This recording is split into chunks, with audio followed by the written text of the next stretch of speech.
The Jake Asman Show will begin shortly. Thanks to all these great Patreon members who help support the show. Get your super chats ready. Jake will be here in just a moment. If you love the New York Jets, this is the place to be.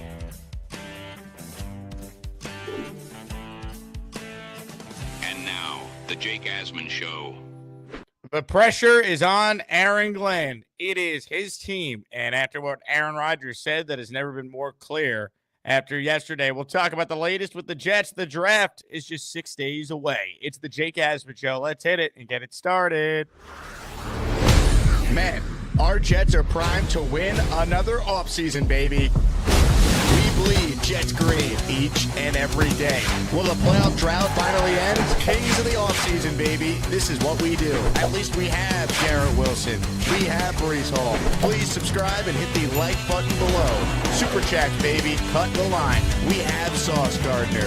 We have Quinn Williams. Prepare to be underdogs. Now it's time to talk all things New York Jets. It's the Jake Asman Show. Here we go. Here on a Friday, just 6 days away, baby, until our first ever Jake Asman Show draft watch party at Clinton Hall in New York City. Come on out. We're going to have green beer. We're going to have specialty cocktails. The draft on the giant projector inside Clinton Hall. I know the Knicks are playing that night, so don't worry. Several of the TVs will have the Knicks on, so you can watch the draft, keep up with the Knicks, and hang out with Fireman Ed and plenty of awesome listeners who make this show what it of course has become. So buy your ticket before we sell out, and your ticket includes a complimentary drink and an automatic entry into our awesome raffle that night. A lot to talk about with the Jets. I don't want to do a ton on the details of the meeting and who's right, who's wrong. I want to talk more about the future and move forward, and specifically now Aaron Glenn. The one thing I could definitely appreciate about Glenn, and I don't know if he's going to be a good coach or not. I'm certainly hoping he is. I mean, he's a former Jet. He's called this job his dream job. He's certainly qualified to be a head coach, but you just don't know until you actually see it. What I like about Glenn is at least he's definitive in what he wants to do. Like, we could sit here and debate whether or not it's the right move to jettison Aaron Rodgers, and I'm certainly someone who, under the right set of circumstances, have said a lot. I would have brought him back. But the one thing I can appreciate about Glenn is they didn't waste time with this. They didn't sugarcoat it. So yesterday's the last day we have to truly break down the Aaron Rodgers era. But as you look forward now, Aaron Glenn wants to do it his way, and that works if you win. That gruff attitude with the media, not doing any media availabilities, the Jets being the only team to not make any of their free agents available to the press in March. That's all Aaron Glenn. That's all AG. That's fine. He's trying to do it his way, turn things around. But you can't act like Bill Parcells unless you win like Bill Parcells. Like, the first sign of adversity, how's he going to handle it? And when you're the Jet coach, there is going to be adversity. And I think a big issue the Jets have had in their history, and specifically since the end of the Rex Ryan era, when things go wrong, they don't have the right people that can handle it. It just spirals. Is Aaron Glenn someone that could steady the ship, so to speak? Because that's going to be his role now. And based on how the Aaron Rodgers decision was handled, it just adds more pressure on him. Like, fans will turn on Aaron Glenn if this team stinks next year and Aaron Rodgers is leading Pittsburgh to the playoffs. That's just how it goes. The same people who don't want Rodgers and are in love with Aaron Glenn for what he said to Rodgers and he's handling it his way, you're going to turn on him immediately. You all loved Robert Saleh. Trust me, I did the show every day. You all loved Robert Saleh when that hire was made. And now look at the conversation around the guy. So winning cures all. I think we spend so much time talking about culture this, culture that. You got to win. And however Aaron Glenn wants to try to win, that's his prerogative, and he deserves the benefit of the doubt, and he deserves a chance. But I think so much is made of, well, he's stamping it his way, and look what he did. He told Rodgers, you're not the guy with all the power anymore. See you later. Like, that's fine. Fans will eat that up. At least some of you will. Some of you won't. How do the players feel, right? We know they didn't like the decision, a lot of them, to move on from Aaron Rodgers. So to get that buy-in from the players, it's why I think a strong start is so important for the Jets. And I'm not sitting here saying they got to be in the Super Bowl in year one. That's ridiculous. It's not going to happen. But there are plenty of teams that can turn it around in the NFL very quickly if they're properly coached. Do we all agree Justin Fields is talent? Do we all agree Justin Fields, if coached properly, you can win games with him? I mean, we saw it last year in Pittsburgh. He was 4-2. Mike Tomlin's a real coach, who, by the way, wants Aaron Rodgers, but that's besides the point. If Aaron Glenn's really good, why can't this team win 9 games? Is this roster so bad? I love the people yesterday. He had to do this because he had to get up from the mess that Saleh and Douglas and Rodgers are leaving him with. And I'm thinking about it. I don't think so. Aaron Glenn is, objectively speaking, taking over a way better football team than the team that Robert Saleh inherited.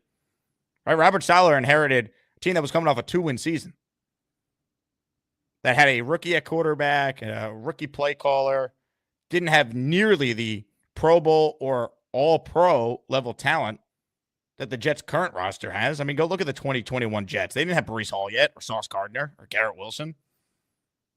Quinnen Williams had never made an All-Pro team at that point. I don't even think he'd been a Pro Bowler at that point. Yeah, that team didn't have Olu Fashanu at left tackle. That team didn't have John Simpson as one of their guards or Joe Tippmann at center. There's talent on this team. There is. So the idea that, they got to break it all down and, Aaron Glenn's going to need some time. He's going to get this year. He's not going to get fired if they go 4-13 like many think they will, or win 5 games again like their Vegas win total projects them to do. But I'm telling you, if he doesn't get this turned around at the end of year 2, how do you think this fan base is going to feel? So he's got to go out there and get this turned around fast. There's no long-term rebuild. They have good football players on this team. They have elected in free agency to basically shop at the dollar store because they have a focus on going out there and crushing it in the draft, which is what we all want as Jet fans. It's easier said than done. The difference with Glenn and, say, like Rex Ryan when he got involved in the personnel was Rex was awful at picking players. He just was. Mangini was very good at it. Aaron Glenn's background is in scouting before he got into coaching. Hopefully that helps. Because really, any decision the Jets make, and that's what makes Glenn so unique, because we're not used to this as Jet fans, any decision Aaron Glenn makes, or let me word it like this, any decision the Jets make in the draft on Thursday, Friday, and Saturday this week coming up, well, technically it's on the resume of Darren Muji, the general manager. These are Aaron Glenn decisions. There's not a single pick that's made without Aaron Glenn approving it. So since Parcells, I don't believe the Jets have had a coach with this much influence. And Aaron Glenn's never been a head coach before. Now, that doesn't mean it can't work, right? Pete Carroll was the same thing when he got to Seattle. Now, obviously, he was a little different because he did have a brief NFL stint with the Jets for a year and then New England. But it had been a while. And then he got full autonomy in Seattle. Right? Harbaugh, very similar circumstances when he got to the Niners. And obviously, he has all the say with the Chargers. Like, it's a head coach-driven organization. Kansas City, Andy Reid, same thing. Tomlin, same thing in Pittsburgh. But typically, you got to earn that. Very rarely do you get just handed that much say, that much influence. Kyle Shanahan had that much power. He had never been a head coach, and it's worked beautifully for the Niners, right? Haven't won a Super Bowl, but they've been in it basically every year. They've been to 2 of them. They've been to the championship game a bunch of times. We signed for a run like that in a second for Aaron Glenn in the Jets. So it's a very unique power structure the Jets have. The owner of the team referred to Darren Muji as Glenn's sidekick at the introductory press conference. It's the Aaron Glenn show. And if you want to ride or die with AG, you're a Jet fan. You should. I'm someone who just wants to see some wins before I fully believe, because I've just been beaten down too many times. Just been beaten down too many times, and I'm not settling for 7-10 and people being like, well, they won 2 more than they did last year. Cool, man. Robert Saleh won 7-10 a couple of times too. What does that mean? Show me something. Go 9-8 this year. right? Win a lot of these one-score games that you lost a year ago. You led the NFL in blown fourth-quarter leads. So much of that, to me, is coaching. That's why I didn't think this team was that far away with a good offseason from at least being a playoff team. Like, this is not a 3-year rebuild. It better not be. They might not be here to get through the 3 years. This team misses the playoffs in year 1, and then let's say they have a rookie in year 2. They probably get year 3 to see if that rookie quarterback then takes the step in his second year. But then if they don't make the playoffs, guess what? They're gone. And all the Jet fans who love Aaron Glenn, you're not going to love him at that point. So while we like him now, there is pressure on him to turn it around. And I think yesterday just kind of amps up that pressure a little bit. Like, okay, you're going to treat a 4-time MVP like that? Fine. You're going to get rid of him? Fine. I mean, the details of the semantics of the meeting at this point, who cares? Their decision was made before Rodgers even showed up. I can't believe I'm going to say this, but the best point I thought by callers yesterday was, if you're just going to get rid of Aaron Rodgers, right? Couldn't you have told him that on the phone? And then people will say, well, Rodgers would have been upset. They didn't do it face-to-face. Well, then I think you then tell him maybe on the phone, hey, this meeting is not about your future. We're moving on from you. We'd like to meet with you to talk about the messaging if you're open to that. We want to owe you that respect and do it face-to-face. If you say you don't want to meet with us face-to-face, that's fine, but we're giving you the courtesy. This is what we're doing. We don't want you to fly out here to meet face-to-face thinking that it's for you to come back. We're making the decision. We're moving on. But we will meet with you if you want to talk about the messaging of it. That could have been a way that they could have handled it. But once again, I don't care. I don't want to talk about the Rodgers comments or the meeting. Like, it's over. It's done. The decision was made on Super Bowl Sunday. Jay Glazer reported it. Jets made it official a few days later. Now it's about the 2025 Jets, and so much of what they're going to be is really riding on Thursday, Friday, and Saturday. They need a 2006-esque draft class. No one's saying you got to, draft multiple Pro Bowlers, but you got to get really good football players. That's the core of the team. You got to find a solid wide receiver next to Garrett Wilson. You got to sign, you got to draft and find a really good tackle for your offensive line. You got to get a tight end. You got to get some more depth on this piece.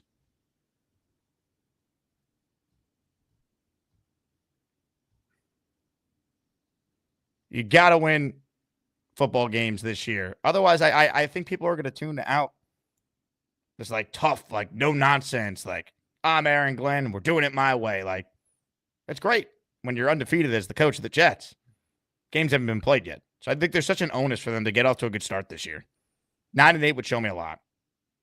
I mean, let's not forget, 8 wins would be more games they won in a single season since 2015.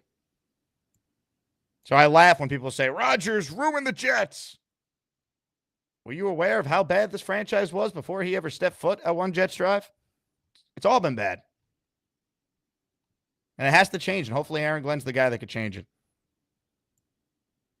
Comments, questions, super chats should cut the line. They will cut the line around here. If you're trolling in the comments, I have no patience for you. We'll see you later. So keep that in mind.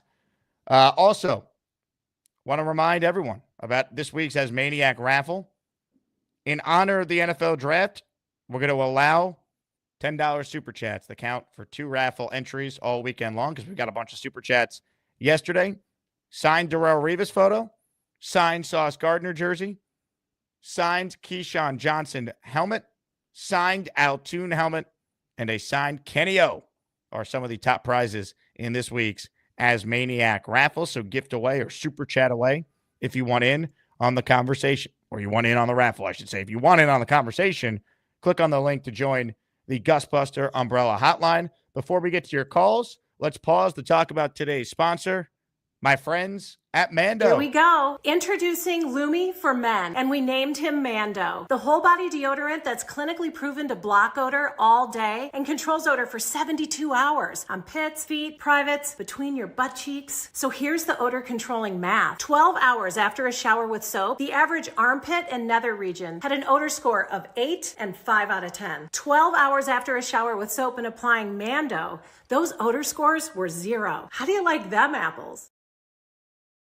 Let me make this clear to everyone. If you're coming to the draft party and you smell, we're throwing you out on the spot. So if you don't want to smell and you're coming to the Jake Asman Show draft party in 6 days, make sure you stock up on some Mando deodorant in advance, whether it's the spray or it's the stick deodorant. This has been my go-to deodorant now for over a year. I'm going to save you guys some money. $5 off your starter pack. That's over 40% off. All you got to do is use code Asman at shopmando.com. 72 hours odor relief. But if you're coming to the draft party, do not stink. Do not stink. Use Mando. Simple as that. Comments, questions, super chats. We'll cut the line. Appreciate all of you tuning in here on a Friday. 6 days to go until the draft. And I still think the Jets are going to take Armand Membu if he's on the board at pick number 7. Let's start it off today on the Gusbuster Hotline with Rob, the Jet fan. What's up, Rob? Hey, Jake. Saw the show late night yesterday. I wished I watched it in real time because I would have definitely called in. Just didn't like the way people were attacking Aaron Rodgers and the lack of respect that he's getting.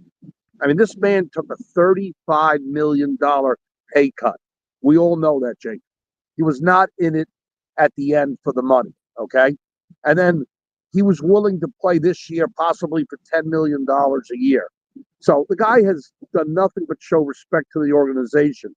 And then you get guys who you think are really bright, and they're sending in super chats to you and saying, oh, they won 5 games with Aaron Rodgers. Let's move on.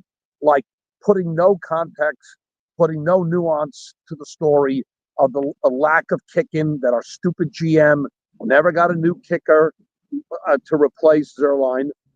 The penalties, we were like number 1 in penalties. The coaching staff was horrific, especially when Olbrook took over, things got worse. But people don't factor these things in. It's just all Aaron Rodgers' fault. And it burns me up. It truly does. And you know what? They did not treat him with respect, Jake, because there's a lot of ways of doing different things. You call someone on the telephone and you kind of say it more or less the way you said, Jake. You say, hey, listen, I'm going to be honest with you. We are going in a different direction, but we highly respect you. And if you're willing to come in or do a video conference, we'd like to pick your brain about a few things because, you know, we respect and we know your brilliance and we know that you're going to be a Hall of Famer.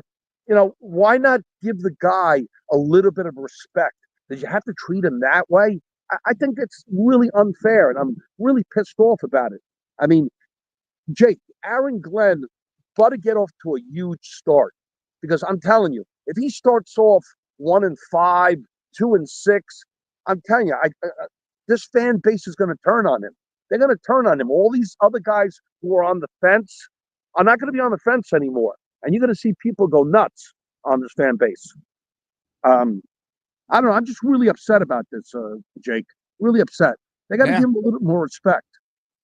I get it. I mean, you know, it is what it is. My big thing is like the details of the meeting, what actually happened. The decision was made before he ever stepped foot in the building. That to me is more of the focus. Like, why make that decision before you talk to him would be my thing, but it was already made. So it's like I don't love the way it was handled. I don't think it's a good look for Rodgers personally. I don't think it's a good look for Glenn, but it happened. Like it's over. It was months ago. They've already moved on, and it is what it is. And we know, Jake, you know, the proof in the pudding was when they're not interviewing McCarthy, Gruden, Carroll, and probably even some other coaches who would have went for sure. They would have went for sure for Aaron Rodgers to come back another year with Devontae. Okay, this tells me everyone's saying, "Oh, Aaron Glenn, he's running the whole show. He's running the whole show. He's running the whole show, Jake." But minus the fact that when he came in for his interview, You know that Woody Johnson said, hey, I'm telling you right now, if you could live without Aaron Rodgers, you're a front runner for this job. Because that was the stipulation. Let's be honest here. I don't know if Woody. I don't know if Woody like directly said Rodgers is not going to be on this team, but I think if you're doing your homework on like you're interviewing for a job, and you have a pretty good idea what the right answer is to the Rodgers question, you're going to say it. You know, like if you're trying to get the job. Yep. Who's going to show up and say, I want Aaron Rodgers back when you know the guy who's going to ultimately sign off and you getting the job doesn't? So you're naturally going to say what you need to say to get the position. Exactly. And then people are getting on the air with you and they're burning his jersey. What the hell is that about? That's disgraceful.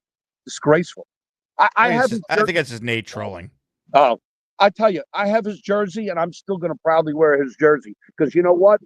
He conducted himself on the Jets with respect towards the players. Because if you interview 9 out of 10 players on the team, Jake, all of them liked Aaron Rodgers. All of them. The majority of them. I'm sure there's 1 or 2 people who dislike him. But, excuse me, the majority of the people really liked him. He was a good person. He gave money back into the organization.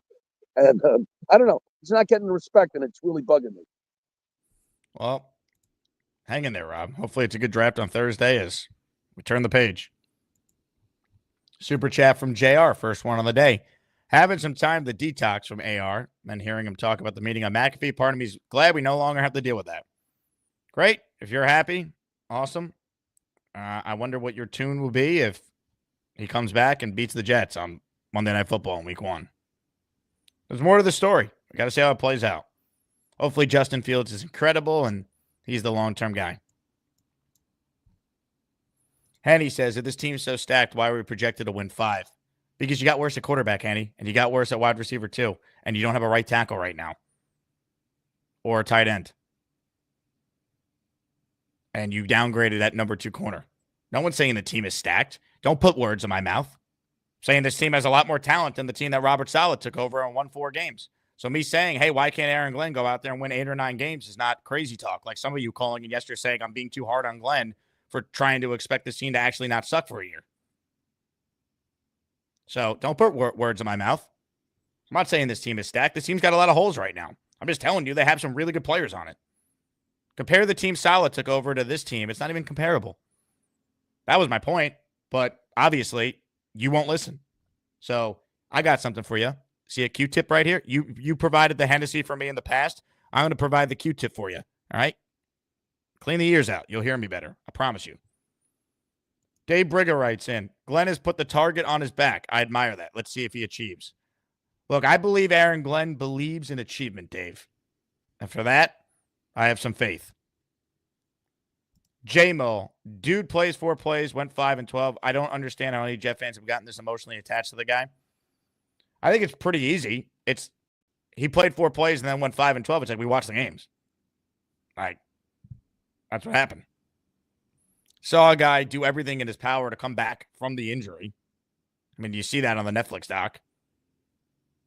His teammates all say good things about him, yet he gets painted like he's some villain. Took a $35 million pay cut, largest pay cut in professional sports history. Like, he was all in. He tried. It didn't work out. It's very upsetting that it didn't work. I think that's why a lot of Jet fans like him. I don't think it's that crazy. I don't think it's necessarily about being emotionally attached to the guy. It's like, why is it fair that he's getting the brunt of, like, this whole thing? I think it's how many feel. Did he fire the coach at 2-3? Obviously not. See the reason why Joe Douglas destroyed the strength of the defense, the D-line? No. Or why Greg Zuerlein sucked and cost them several games? Or why the defense collapsed when they had the lead late? Like, sure, we could say 5-12, but this team should have won more than 5 games. I think that's why people are frustrated. If we all agree this was the worst coach team in the league, and so many people were very high on Aaron Glenn without him ever having coached the game, that was the argument to say, hey, we all thought this team had a lot of talent before the year started. What if we make some improvements, get a little younger some spots, and try and compete for a playoff spot in a conference where, on average, 4 new teams a year make the playoffs that didn't the previous year? So that was the argument. So I think that's more so what it is than like being emotionally attached. It's being frustrated with the decision, which I understand. Thomas says, please don't be the Jet fans that still wear Rodgers jersey like some wear Favre jerseys. Yeah, I've never understood wearing like a random jersey like that years later. I mean, I know it personally, I don't. But, maybe that's all the jerseys people have and want to rock a jersey. Or maybe you could replace Rodgers on the back of the jersey and you add Cisco to it. Because Andre Cisco, the safety they signed, is now number 8 on the Jets. Late Night has gifted 5 channel memberships. He's the first person to do it on the show. Thank you, Late Night. Money, money, money, money, money, money. 5 raffle entries. DJ Dirty Cooch, Charles A. Gorman,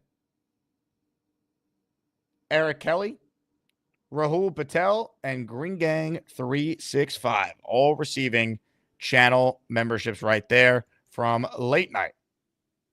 J-Mo says quarterback gets all the credit or all the blame. For sure. And no one's saying Rodgers is blameless. There were several games he did not play well. But I think in the totality of the season he had, he played well enough.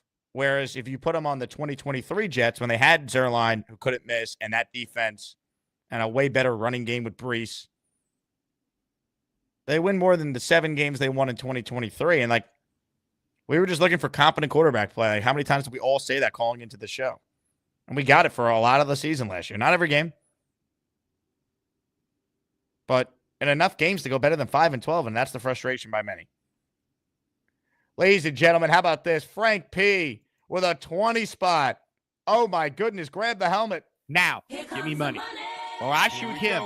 And I shoot all you motherfuckers. And then we take it.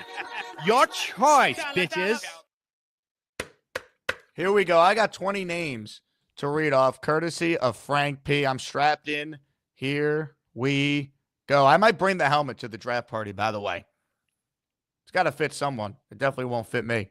Luis O., James Thurlow, Adam Cavender, Mr. Big Skins, Watchman, D-Rock, DG, AJ Perez, Steven Arriaga, Kevin K., D1, Steve Davis III, Little Joey and Beastbreaker, crunching numbers.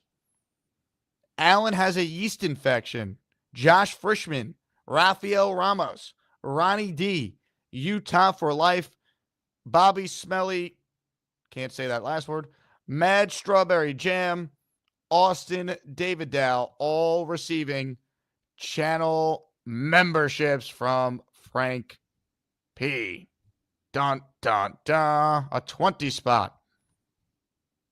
Yeah. What else we got here? How about this? 5 more. Memberships are flowing. Let me say this. If it's going to be a big membership show, everyone like the video, subscribe to the channel. Make sure you have in the YouTube settings that you want to be able to receive a channel membership. That's key. Want everyone to be gifted a membership, and then we can update the emojis and all the perks you get with being a channel member. Scott Collins, Matt Lifamina, Matt Lowe, Adele Diet, all receiving a membership. Malcolm Harper as well in there, like swimwear. Excellent. All right. Let's get some more of your calls now. Comments, questions, super chats. We'll always cut the line on this program. Philly Noodles joins us now. What's up, Philly? What's up, Jake? How you doing, bro? What's up, man? Nice shirt. Love it. Thank you. I know. It fits well. I swear. I've watched it once. Well, I think we watched it twice already. I don't wear it a lot often unless I'm on the show. But it's really comfortable, to be honest with you. JakeAsman.com. Be like Philly Noodles. Hell yeah. So I won't tap into much, but it is funny. Bonesy won the tournament. Congrats. And then this Aaron Rodgers news comes out. So thanks, Bonesy. It just shows you, while some may disagree or agree with our opinions on the Jets, as long as you love the Jets and you're a good guy, a good family man, you got a great chance in Asmaniac Madness. 1,000%. And then the Aaron Rodgers stuff. But I'll digress. About the draft, like, man, I feel like So what's your stance on what do you think is going to happen with the Giants? Because supposedly the Browns feel pretty settled with Travis Hunter. Mm-hmm. Like they like him a lot. So if the Giants do take Sanders, I feel like I don't think Abdul Carter will fall, but I feel like Mason Graham might fall, which might throw in a wrench into their plans, the Jets. You know what I mean? Like I have like I have that weird feeling, you know what I mean? Because I feel like Junty is gonna have to go number 6. I'd be remiss to find out that Chip Kelly doesn't want that tool over there, you know, that weapon. It seems like it, but what if like it's a giant smokescreen? Like, I don't know. Everyone keeps mocking that. What if they're like, well, it's a good running back class. Like Chip Kelly comes from Ohio State. What if he's like, I'll take the guy I coached on day 2 instead? Not even Hampton, Travion Henderson, right? He's an Ohio State Henderson, running back. that's good. I mean, it'd be something. I just don't. I don't know. And if that's the case, then all the trades open up because people are going to climb up to 7. I hope so. I woke up today with a weird feeling that there could be a trade for the Jets. I don't know. Maybe it's because like we've just talked about the same thing for so long. So like you're just like it can't just be Membo or Warren and that's it. Like I don't know. Well, my thing is if the trade does happen, people have to be aware that Muji might deal with the Broncos just because of where he's coming from. But he probably asked them for a considerable amount of. What does Denver want though? Running back, 20 to 7 to grab. Genty. I don't think they're moving all the way up for Genty. You don't think so? Why not just take Hampton and just wait? Yeah, I had that notion myself. I'm like, well, he could be gone. Maybe Dallas, but I don't know. I think they could wait till the second day to do that. I don't see that being a move they'd make. Look, to your point though, if Denver wants to do that, yeah, hell yeah, I'll do a trade down with them. Yeah, and I would think he'd have to tax him, and it would look good for him. And it's a good move for them, no matter what, because they already have their quarterback. Now you're spending you're spending money, the bank's money at that point. If you're the Broncos, you got Knicks that hit for you last year, so if you spend up for Junty, who cares? If I'm them, why do I care? And I'm giving it to the guy Moogie I just had here that helped me get Knicks, right? So everybody's happy.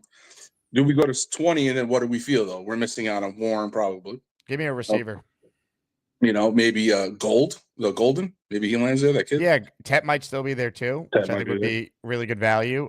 Look, they also maybe Colston Loveland is still there. They just take a different tight end. I feel way better about. I'll be honest. I feel way better about a tight end in the 20s than I do at 7. Yeah, so I would not be shocked if that was a move right there, 20 to 7, and Moogie did a deal with his ex-lover. Now, I do think that the Giants are not taking Sanders, though. I think they're going to take – I think they're doing their homework because they could trade back into round 1 to get him. I think that could be their plan. I would take Abdul Carter 1,000%. I think they're going to do that. They're going to take the best player, either Hunter or Carter. Seems like it's trending towards being Carter. And after they take Carter, I see the Giants coming away from this draft with a quarterback because if they don't win games this year, they're going to sell the new regime on. We have our quarterback. Now let us develop him. He sat for most of the year or all of it, depending on how Russ and I guess James played. And then you go from there. But I don't think the Giants are doing it at 3. I think there's a strong chance they come back up and do it. And we've seen teams do that before. Remember, Houston famously did that a couple of years ago, right? They really wanted Will Anderson. I know there was a divide in the building. Did they take the best player or get the quarterback because they needed a quarterback? My understanding is ownership was like, you need a quarterback. We got to get someone in that we can sell to our fans. And the compromise was we'll get both. So I could see that happening. Yeah, them or the Browns. I mean, the Browns are desperate. I would do that. I would get Sanders if I had to, if I was them. I can see Cleveland doing it too. Or Cleveland's got a very high pick at round 2. What if they just wait and do what the Jets did once upon a time with Geno Smith? That's true. 1,000%. I don't know. Many scenarios. I'm pretty hyped. I won't be in New York, but I'll be hyped down here in North Carolina. Well, you'll be there in spirit, Philly. Yeah, that's right. I'll call in. Love it. All right, bro. Appreciate you, man. Good call from Philly Noodles. Please hit the like button if you haven't. Let's see. Jersey Jet is on the line, but he's on a bike, it looks like. What's up, Jersey Jet? Hopefully we hear you okay. Yeah, I can hear you. You hear me, Jake? Yes. Go ahead, man. All right. First of all, congrats, Bonesy, Chant. First time I got on since he won. Shout out to the All 64. Y'all did y'all thing, and that was very enjoyable. As far as Rodgers, bro, I don't know nobody that don't get along with their mother and their father. I know some people that don't get along with their pops, but love their moms and vice versa. He don't fuck with his family, yo. That dude is weird. He's weird. Stop idolizing him just because he was a great quarterback. But bro, he got character issues. For real. Who don't fuck with their whole family unless there was some kind of abuse? And You if don't there know. You was, don't. You don't know if about that his was personal me, life. Jake, he don't fuck with nobody in his family. That's not true. He Look it up. reconciled with. He never speaks of them. I read He the never book that. makes reference to his family. He's Stop. not this great person Jersey y'all want to make Jet. him out to be. Jersey Jet. Yes, Jake. What you're saying is factually incorrect. He has a relationship with his sister. He talked about it yesterday. Also, first off, his personal life is his personal life. But read the book that Okay. Ian O'Connor wrote on him. All right. He still has a relationship now with his dad. Okay, Jake. He wouldn't be the first He person could to kill not have a somebody. He's still relationship gonna be with his great in family. your eyes, Jake. So between you and Gator, he can do no wrong in your eyes. No, But I'm a I'm Jet gonna be fan. fair. If First you're and gonna say things foremost, that are I'm a factually Jet fan. incorrect, I've been a Jet. I don't care how long you've been a Jet fan. Cool, man. Congratulations. We're all Jet fans for the most part that watch this show. That's awesome. All right. If you're gonna say things that are factually incorrect or take shots at the guy personally, we're not gonna do that on this show. That's not how this works. All right. We're gonna have a conversation and keep it to football and not say because the guy we don't know what happens in his personal life with his family. So I'm not going to criticize Aaron Rodgers because he may or may not have a strong relationship with his family. That's ridiculous. That has nothing to do with football and has nothing to do with what the conversation about Rodgers and the Jets has anything to do with. Peace, chat. Peace, Jake. I love you. Thank you, Jersey Jet. Like, come on, man.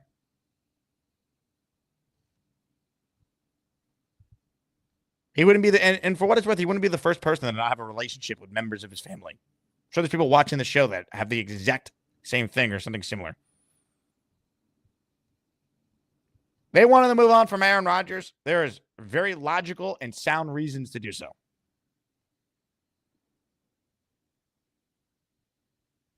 But, he's bad because he doesn't talk to his family, so that's why they had to do it. Like, come on, man. People better hope my worst fear doesn't happen. That when he ends up in Pittsburgh, he comes back and plays well against the Jets. They lose that game. Or he has this like big year like Favre did after he left in 2009.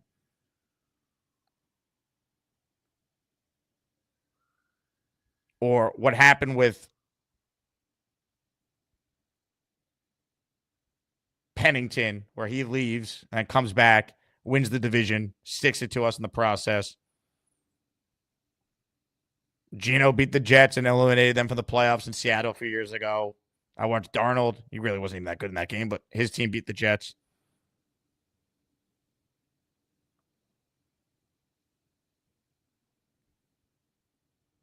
GTA, dude was acting like all families are perfect. Yeah, like I'm just, it's a football show, man. I'm not going to get into the guy's family situation. Like, that to me is a low blow. The whole thing just sucks, man. Like, whether you're pro Rodgers or not, like, it just, the whole thing just, everything is awful. This is not what any of us could have envisioned.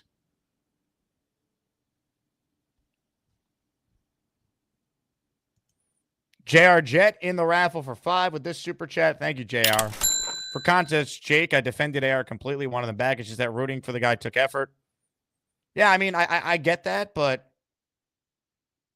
if you want to win games, like he's your best chance to win games, I believe. I'm still a fan of the guy, and I want to prove his naysayers wrong. Yeah, I mean, to me, in an ideal scenario, he'd go to a team in the NFC that the Jets don't play next year. But, it is what it is.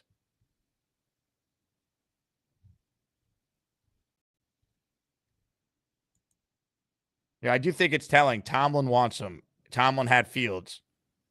They let him go. That concerns me. You could sit here and act like it doesn't concern you out there, too, if you're a Jet fan. That's fine. I know deep down it does. Deep down, just like him getting hurt on the 4th play of the season was the most Jetsian of Jet-like things to happen. Deep down, the only other thing that could potentially rival that is a second act with Pittsburgh that's incredible, and we continue to stink. That's my fear, and I hope that's not the case. I hope Aaron Glenn's right, and he's awesome. But I will also add this. Two things could be true. They could make the right move for moving on from Aaron Rodgers and still not have the right head coach and general manager. You know what I mean? We'll see. Holbound, who said Tomlin wants him? If we're going to just now question facts, very easy. See ya. I mean, come on, man.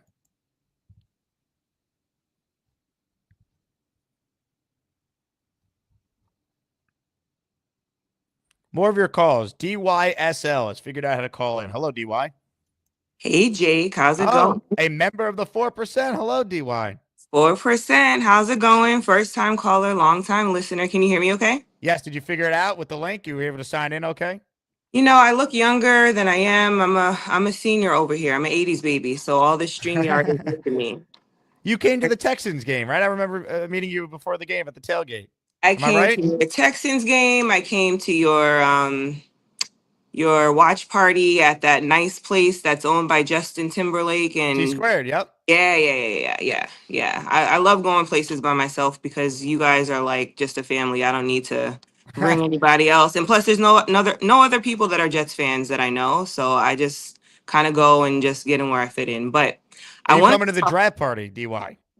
I am a little broke right now. My daughter is actually, she got into UPitt. She's a senior. So all right, stop right there.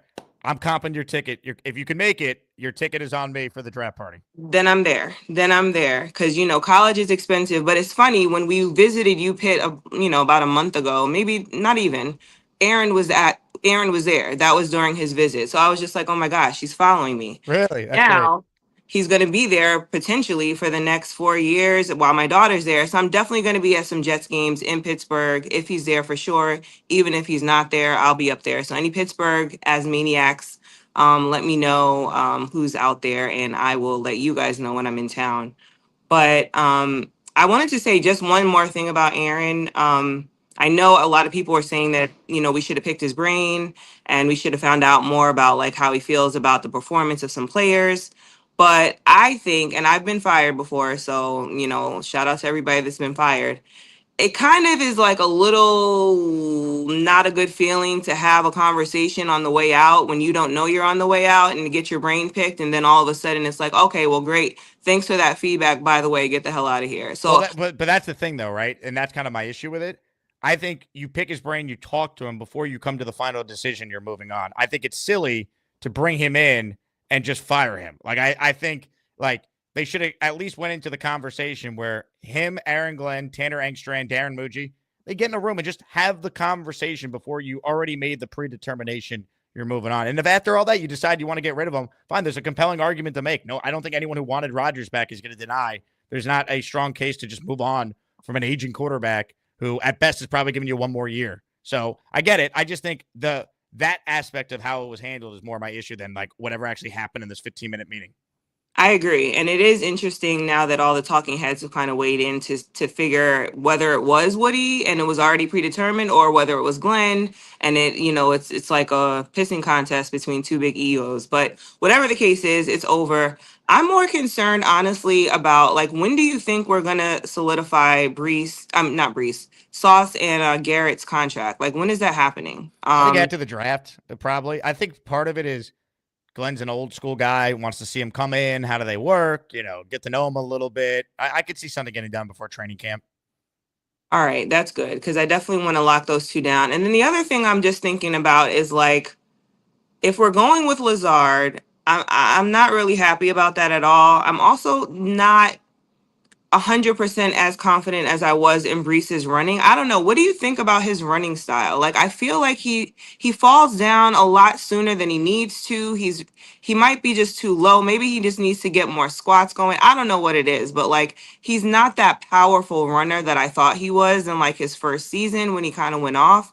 And I'm really concerned about our weapons. Like, I don't even know if it's tight end, if it's another running back we need. We clearly need another receiver with Butterfingers Lazard on the team. But, like, I don't even know where, like, what do you think is the most important offensive weapon at this point that we need to go get? I look. I think receiver and tight end for sure. They obviously it's not a weapon, but they need a right tackle right now. They need multiple receivers. If we're being real, like I have no faith in Malachi Corley being anything. I don't. I have very little confidence in Tyler Johnson or Josh Reynolds being truly impactful players. So to me, they should double up at receiver, and they definitely need a tight end in a strong tight end class if they don't take Warren at 7. And do you think we're going to get all those weapons in the draft? Do you think we're going to make it happen? I think they'll get at least one receiver and one tight end. I don't know if they'll double up on each of those positions. That feels unlikely, but I think they're definitely taking at least one receiver in their first 3 picks, and I'd be surprised if a tight end's not within their first 3 picks too. Good. All right. Well, I'm just wanting to call in for the first time. I also want to give a shout out to Bonesy for representing Dutchess County. I'm right below. Wow. Right below him in Hopewell Junction. So shout out to all the Jets. Shit. Yeah. Okay. Let's go. You're in the hood, huh? You're close. I'm not in Poughkeepsie. I'm in Hopewell, but close That's enough. like I'm right by Gold's Gym, so that's literally like I'm right in the middle. So Yeah, you're right there. So this weekend is a 420 party at a little cannabis spot. I don't know if you know about that, but you should be out there tomorrow. It's supposed to be a really nice day, and you know what 420 is about. And we're all green on the Jets as Maniac channel. So maybe I'll see you out there. But good. Congratulations on winning the tournament. It was really fun to watch. The whole thing was Thank you. hilarious. And shout out to I don't remember the guy. I'm blinking right now, but whoever is behind all the magical ad libs and the videos and the songs. Gator. Yeah, Gator is a freaking G, man. Like Gator is crazy. I think he's hilarious, and he just makes your show just like that much better. So, congrats, Bonesy, and thanks for taking my call.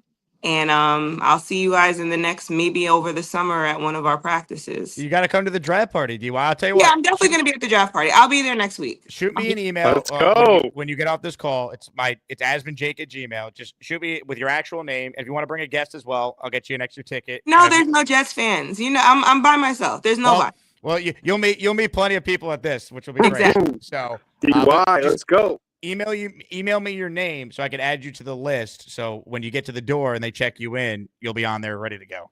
I will do. And for anybody that wants to take some yoga when you're upstate, check me out. I teach yoga all over the place in Dutchess County. I'm the yogi girl. I'll talk to y'all later. Have a good weekend. DY SL checking in. How about that for a first time call? That was one of the stronger first time calls we've gotten in a long time. Hell yeah. Especially by the 4.5%ers. Let's go. Love it. Bonesy, how are you? Oh, man. How are we feeling? Well, one thing I do want to say is about Brees. I'm the first one to tell you that he doesn't run as hard as I would like, especially through the holes. But one thing that we have to realize about Brees is when's the last running back we've had that can take it to the house on one play? Who? Chris Ivory? Like, who's the last guy who literally took it to the house on one play? So even I know Allen, like everyone wants to get rid of Brees. I'm the first person to tell you, you're giving me a second round pick. All right, I'll consider it. But you don't just get rid of talent that we drafted that has the ability that you could take a screenplay to the house. We haven't had a running back like that in a very long time. You know who that was? It's probably Leon Washington. Right? Right. I mean, I know Chris Ivory wasn't the fastest guy, but he had a couple really long runs. But someone who could literally who has that speed, it was Leon.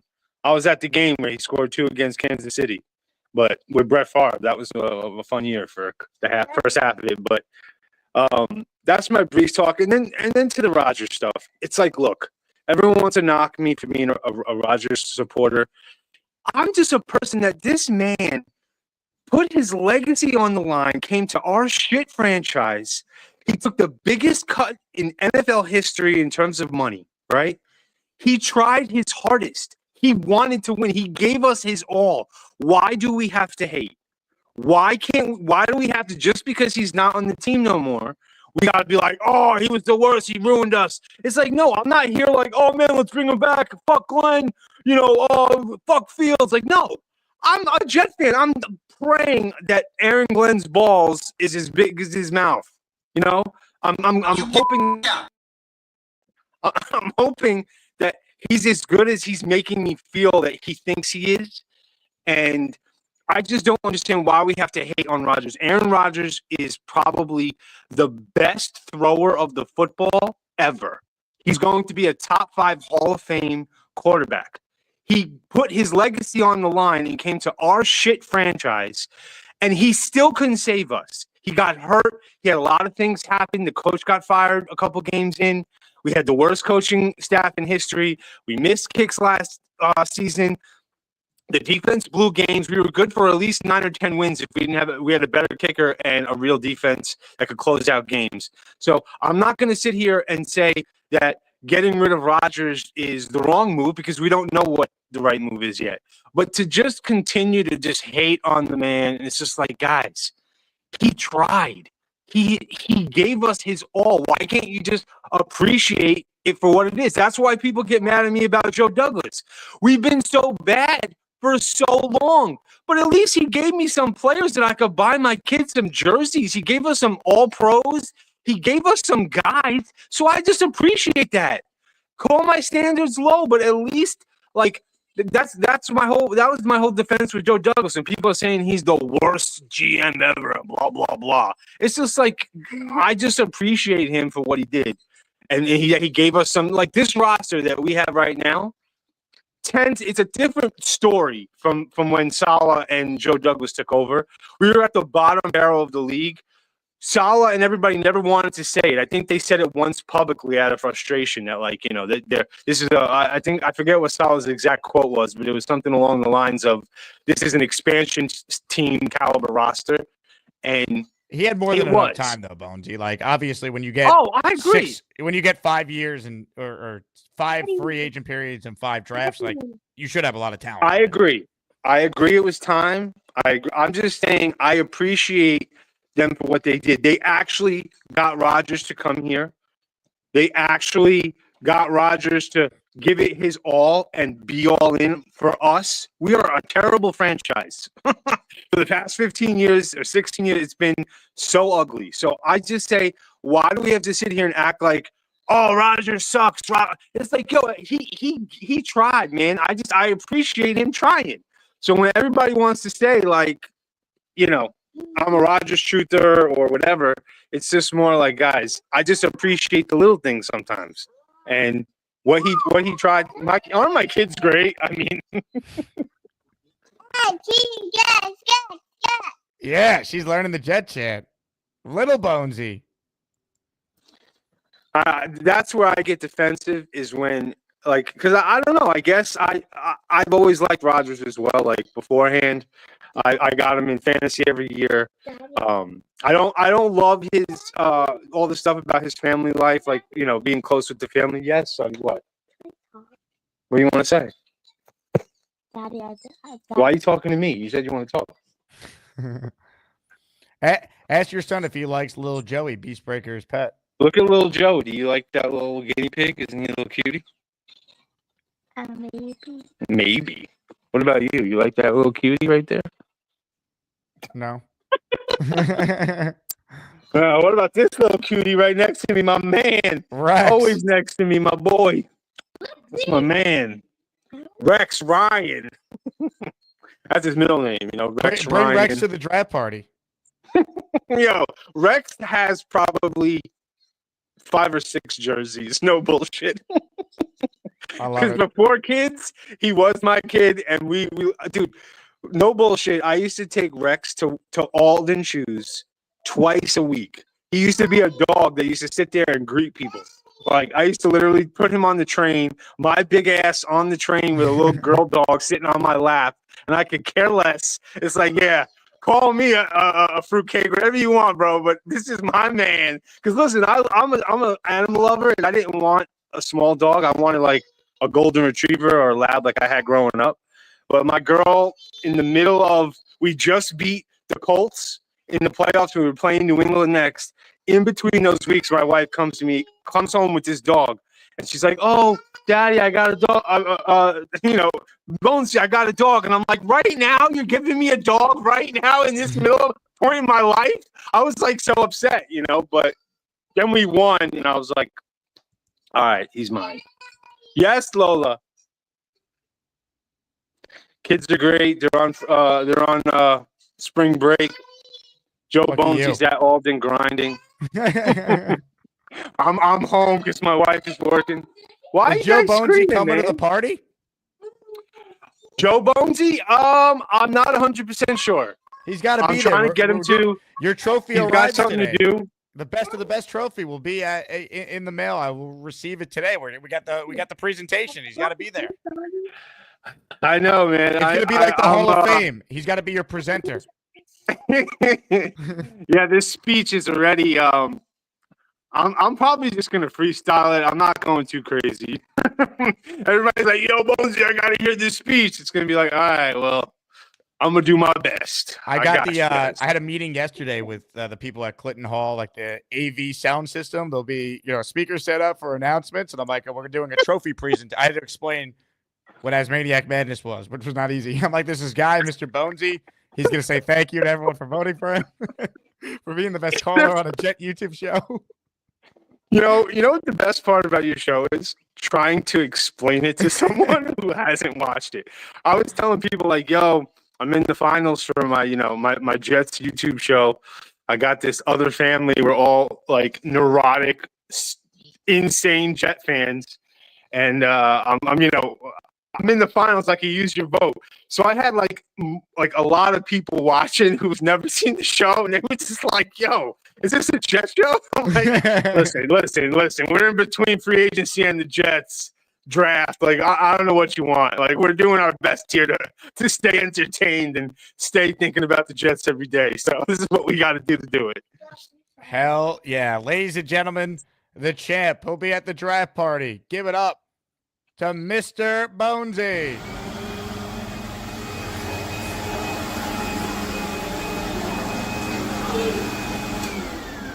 Mr. Bonesy. Love it. Super chat from David White. What's the pick Jet fans want at 7? Shout out from Houston. Shout out to you, David. I think the fan base is very split. I think half want Warren, half want Membu / maybe best tackle. There are some in the Mason Graham camp if he's there, which kind of feels a little unlikely, but we can't rule it out completely.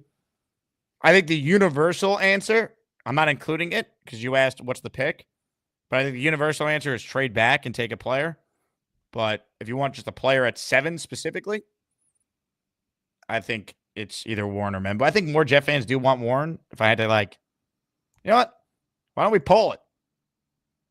At least this audience. We haven't done a good poll in a while. I think we all have maybe poll withdrawals, perhaps. Who do Jet fans want at 7? I'm only going to give you 2 options. And we'll debate it. I still haven't figured out how to spell Membu. I got to look it up just to make sure every time. Warren, at least, is an easy name. Who do Jet fans want at number 7? All right. Poll is officially live. And look, just for good nature, even though it's technically not Asmaniac Madness, allow me to still give the people what they want. There it is. Poll is live. Informal poll. I think Warren's going to win, but I could be wrong. It could be Membu. Dre with a super chat. Bonesy, let it go. People are going to be haters. Let it go. We all thought it would work. It didn't. Let's just move on. It's over. We're moving on, people. We are, but, we're still going to talk about it. It was yesterday with Rodgers in particular. We hadn't really talked about Rodgers in a while, but the McAfee comments are news. It's the number 1 story in New York right now. It's Rodgers comments. Juan Soto is Joey Gallo. And Ben Rice is the best number 22 that the Yankees have ever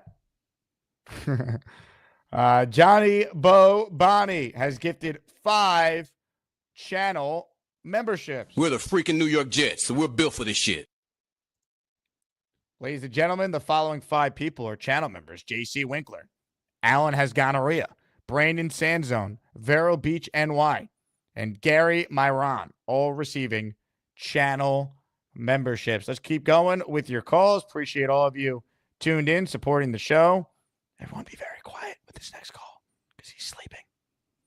We head to Finland. AJF is on the line. What's up, AJF? Everyone be very quiet. We don't want to wake him. All right. Very quiet. No one say anything, okay? You get the fuck out. Sorry, I hit that by accident. I meant to play this because I want to be very quiet.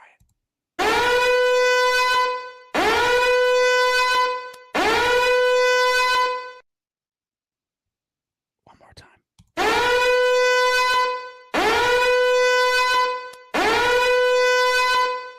And one more time.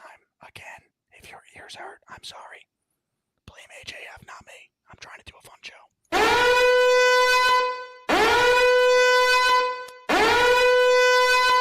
If you're mad at me for playing this, don't blame me, okay? Don't blame me. Blame the Australian guy who lives in Finland, who's coming to our draft party. It's his fault.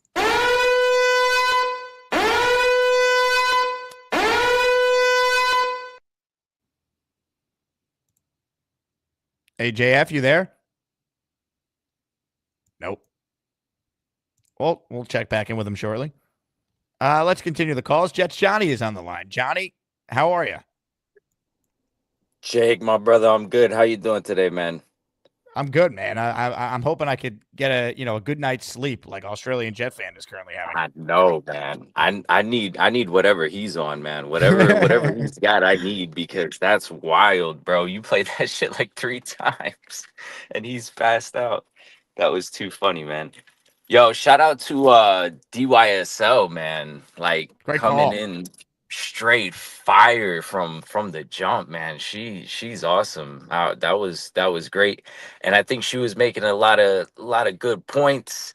And I kind of let me see how I want to do this, because I usually really agree with you, Jake, on like almost everything, right? I think we're pretty lockstep on most of how we think, with like minor separations, right? Like minor deviations. Like, you want Warren, I want Membu, right? But like I'm on good, this, I'm good with Membu too, for what it's worth. I just I right, prefer right. Warren. And I'm good with Warren, right? Like, I don't think it would be ridiculous for them to take Warren at 7, right? But it wouldn't be my first choice, right? So I think, like, we're a little bit different on that, but we're mostly the same, right?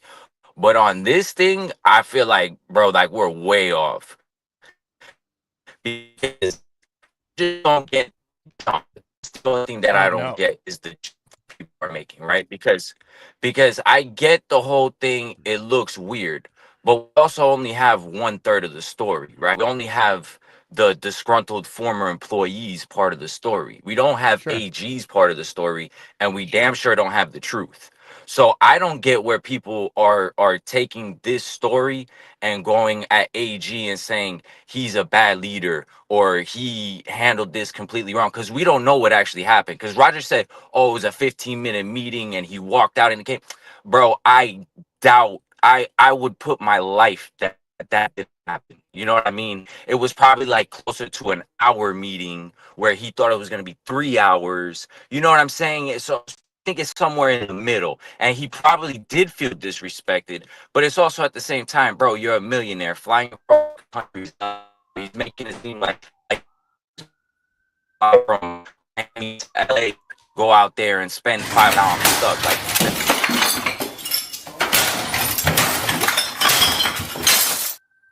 Like, damn, good takes, Johnny. The internet was just acting up there. Yeah, you definitely make a fair point, and I don't think we're ever gonna get the Joe Douglas or the Aaron Glenn story, because I think when Glenn is asked about this, he's going to say, we're only talking about players on the team. That's it. So I think the story's dead. I also don't really think it matters either. And I talked about this. I don't love it from Glenn. I don't love what Rodgers said in part. Like, no one wants to hear about, like, you had to fly private. Like, you made more money than any NFL athlete of all time. So, I see that side of it too. And I happen to think if they told him over the phone, he would then say they didn't have the decency to do it to my face. So, like, he's, if you get fired, it sucks. You're angry. You're not always thinking rational.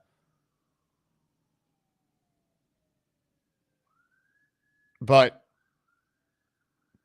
at the end of the day, it doesn't really matter to me, is my point. Because they don't they didn't want Aaron Rodgers. So whether they told him on the phone or they told him in person, the decision was already made. There was nothing that could have happened to change their minds. That to me is more of my frustration. Moving on from Aaron Rodgers is a logical decision. You could argue it. I don't like that they didn't at least get in a room with him and be open-minded to bringing him back. Maybe him and Tanner Engstrand could have hit it off. Tanner Engstrand worked with Jared Goff, who's less mobile than Aaron Rodgers. They ran more play action, I think, than anyone. Rodgers is really good off play action. Other than probably Peyton Manning, probably the best quarterback I've seen off that in my lifetime. But, the decision was made already. So, do I think it was a little disrespectful how it was handled? Am I a little concerned that Aaron Glenn was so concerned about Rodgers, undermining him? If you're this great leader, why wouldn't a great player want to buy in?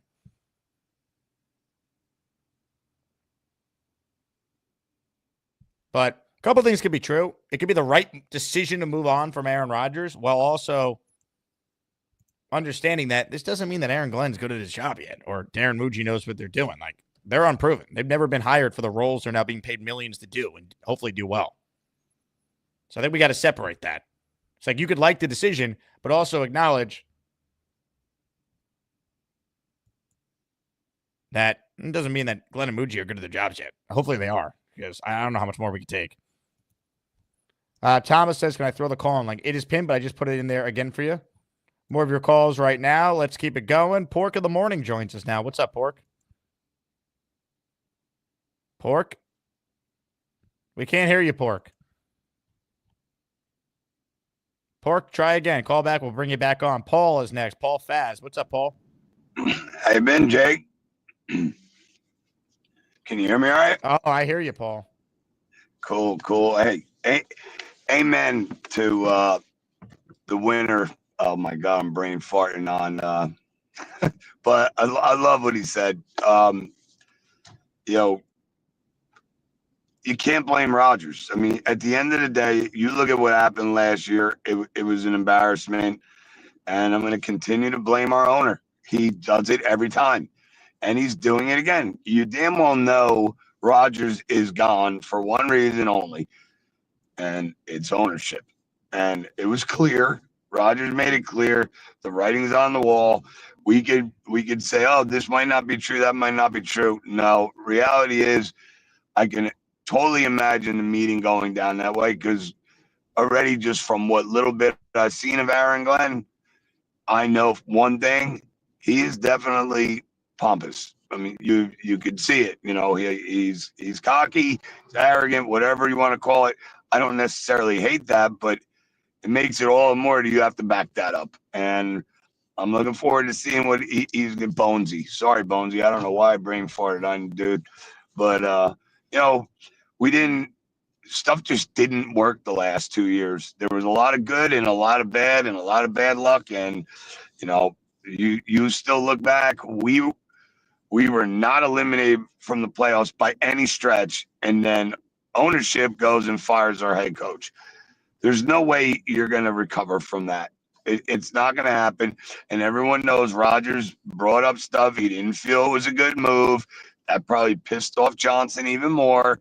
And there's probably some other things with Rodgers Johnson didn't like. And it was just no way he's playing next year.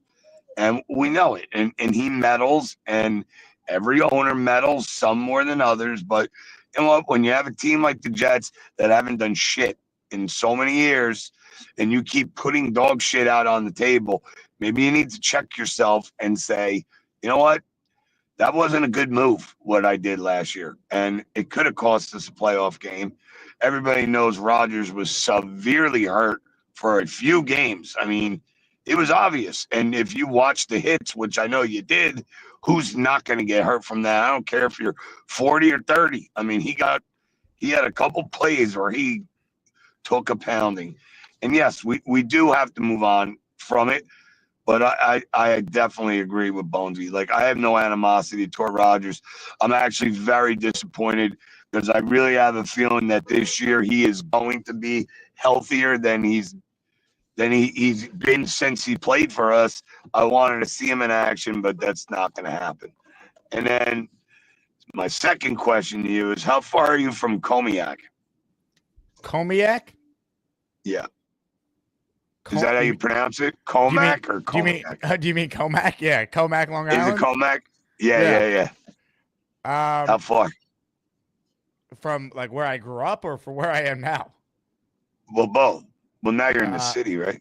Yeah, so I live in the city now. Comac, from where I grew up, is probably about 30-ish minutes. I grew up in Syosset. Okay.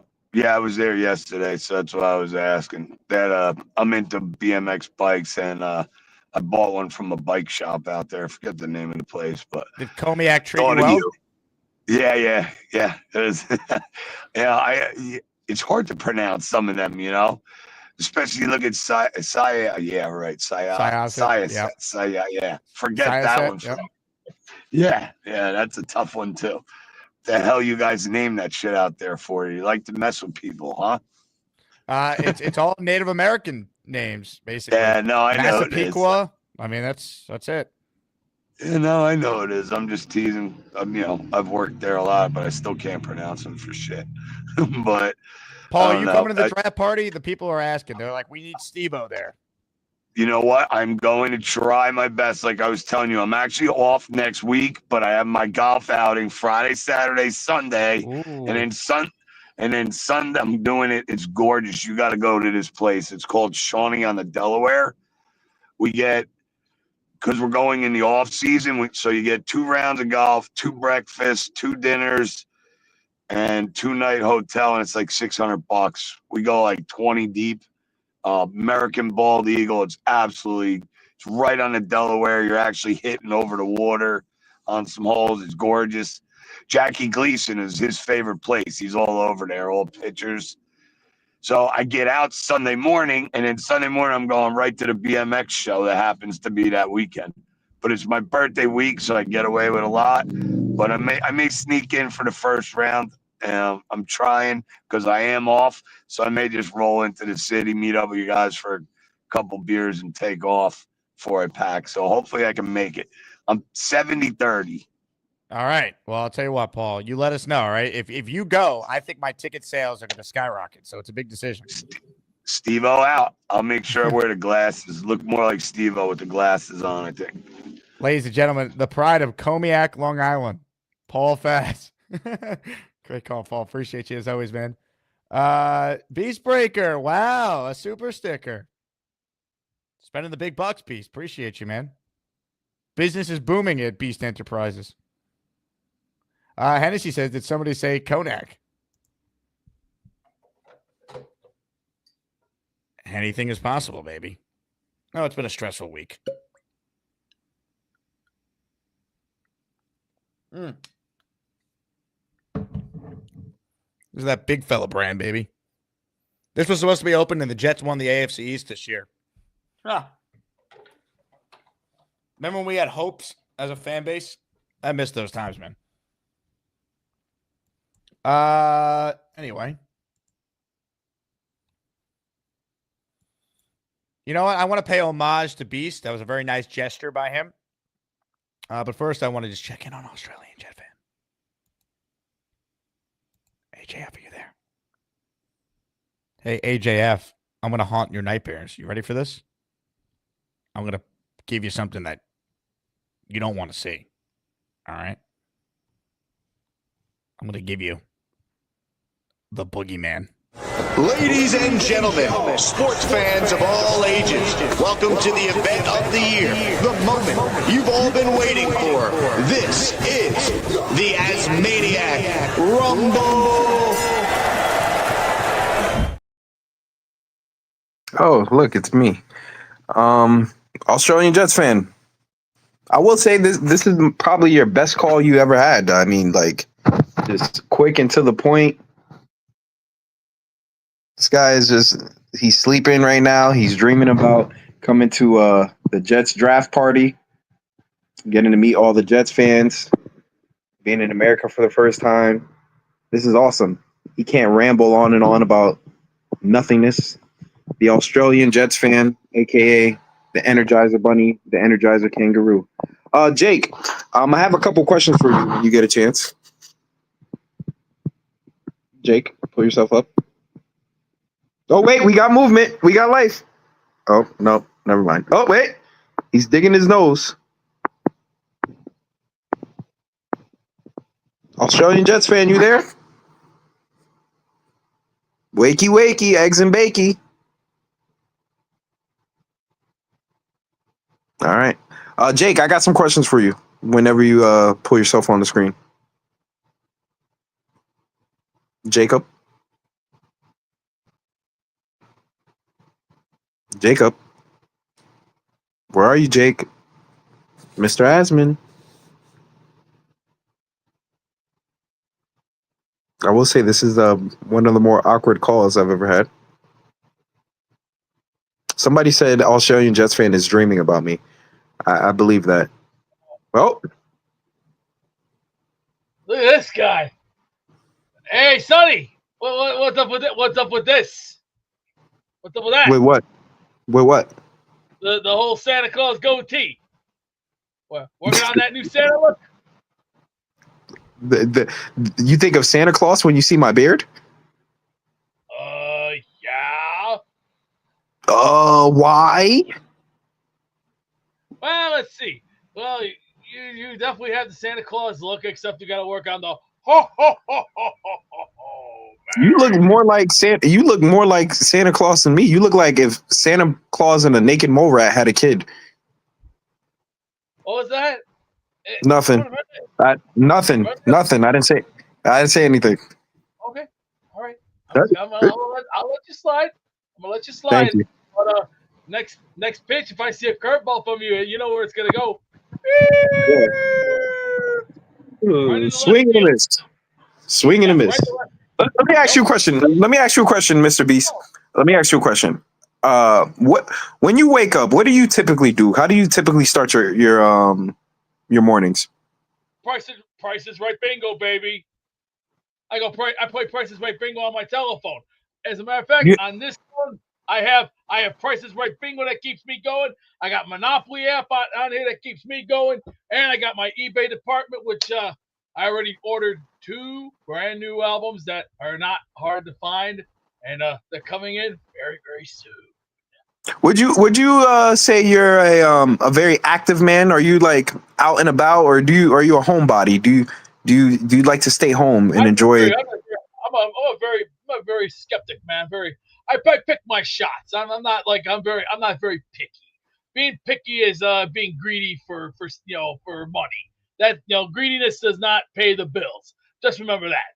Rule one in my book is called: you want to earn respect, you get your ass outside. And Let me ask you a question. Did you enjoy that country song that they made about you?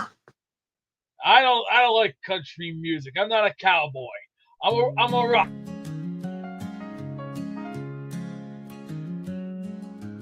Up in the attic where the beams creak low, bass breaker's heart is a steady glow. Little Joey perched up high with pride, taking a spin on a piggyback ride. Bass breaker laughs, his joy ain't small, loves his pizza, loves gabagool, all in all. Little Joey squeaking, they roam so wide, living the dream on a piggyback ride. The floorboards groan beneath his feet, but it's pure love that can't be beat. Little Joey's fur glows in the dim attic light, holding on tight through the moonlit night. Bass breaker laughs, his joy ain't small, loves his pizza, loves gabagool, all in all. Little Joey squeaking, they roam so wide, living the dream on a piggyback ride.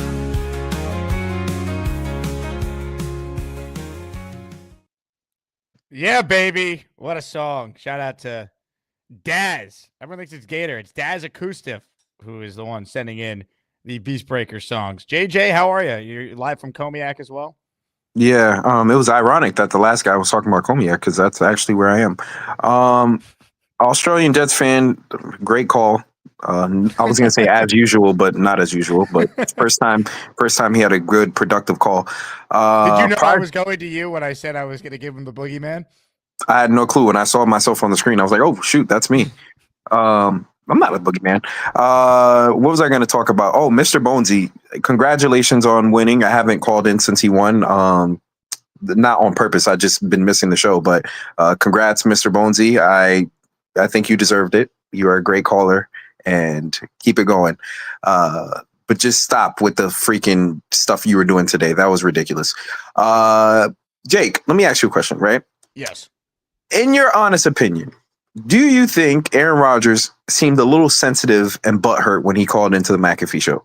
I think, like many who have been fired, he was not happy. Do you also think that he showed a lack of professionalism by discussing, did I say that word right? Professionalism?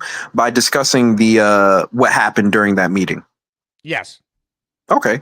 And now, do you also think he's kind of being a baby by not just signing with the Pittsburgh Steelers and talking about how he has family issues and this issue, that issue, and that's preventing him, and he's kind of dragging it on a little bit?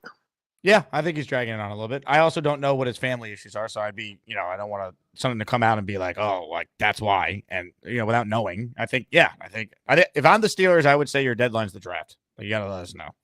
And I think the reason that I'm going to, because everyone knows I'm a skeptic, but I'm going to side with Aaron Glenn and this regime only because Aaron Rodgers has had a pattern of this prior to getting to the Jets, and he's doing it again. And they just didn't want to deal with it. And I don't think they're wrong for telling him, hey, like, we're going in a different direction. I don't think they did anything wrong at all. They know that they don't want him to be their quarterback. They probably assumed that he was going to pull something like this over the offseason. See, that's where we disagree, though, because I don't think they should assume. I think they should have went into a conversation with him with an open mind and then made a decision. What happened in this meeting on February 6th, to me, in the grand scheme of things, it doesn't matter. Like, I don't really care. I don't think Glenn looks great. I don't think Rodgers looks great. I think it coming out is not great. Like, to me, if my attention is more on the decision to move on from Rodgers, because I don't think they used a very good process, because I think it was already predetermined when Glenn got the job, Rodgers was not going to be the quarterback. I think it's also when I put Mike Tannenbaum on the spot and he couldn't give me a real answer why they've interviewed anyone who's ever coached before besides 3 guys who wanted back in. And one of them who did get back in, who's won a Super Bowl, and Pete Carroll, Mike McCarthy, and John Gruden, he didn't give me an answer why they didn't speak to them. Well, I mean, it is what it is at this point. I'm tired of the air. It's over. Like, they moved on. I think we'll find out if they were right to do it. I said yesterday it was the last time we were going to do the whole Rodgers thing. We've done some of it today, but we've done some draft. Like, it is what it is. Like, hopefully they're right. It's just annoying that he's the one who brought this back up. Like, we kind of, where everybody was probably moved past it and we weren't thinking about it, and then he just brings us back up because he loves the attention. It's going to be brought back up if they play week 1 and he shreds them on Monday Night Football, or hopefully the opposite happens, the Jets shred him.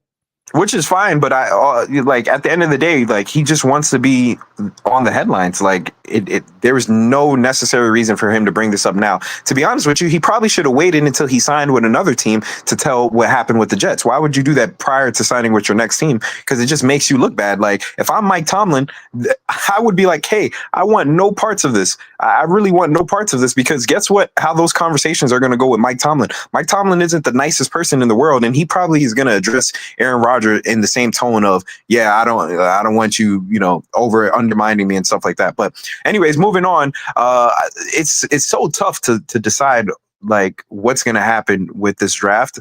I really want Tyler Warren. It seems like they're leaning towards Membu, but I know you've been talking about it. But if Mason Graham is there, Tyler Warren is there, and Membu is there, I think out of all 3, I think you got to go with Mason Graham, because I think out of all 3, he's probably the best player out of all 3.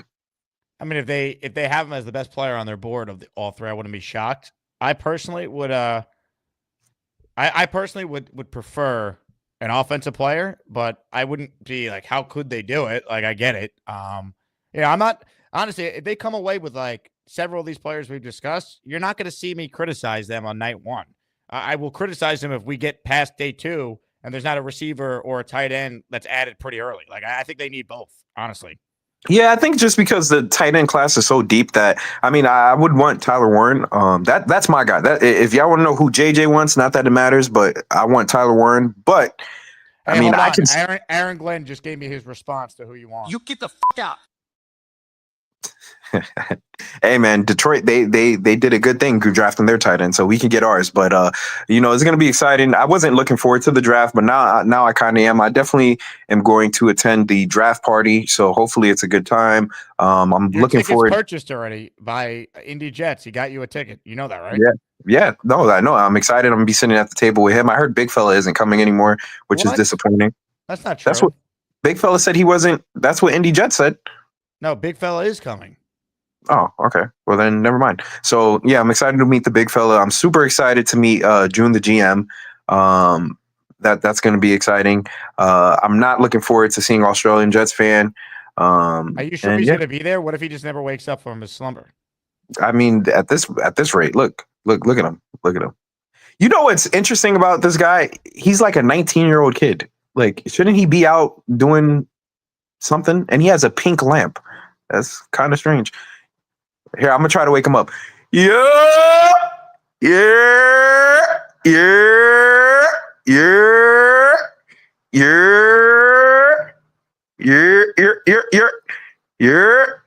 Keep sleeping if you like kangaroos.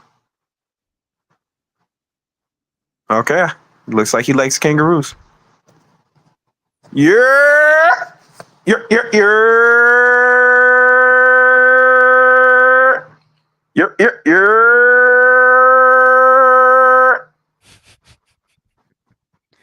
This is fake, Jake. There's no way he slept through that. This is fake. This is a fake call.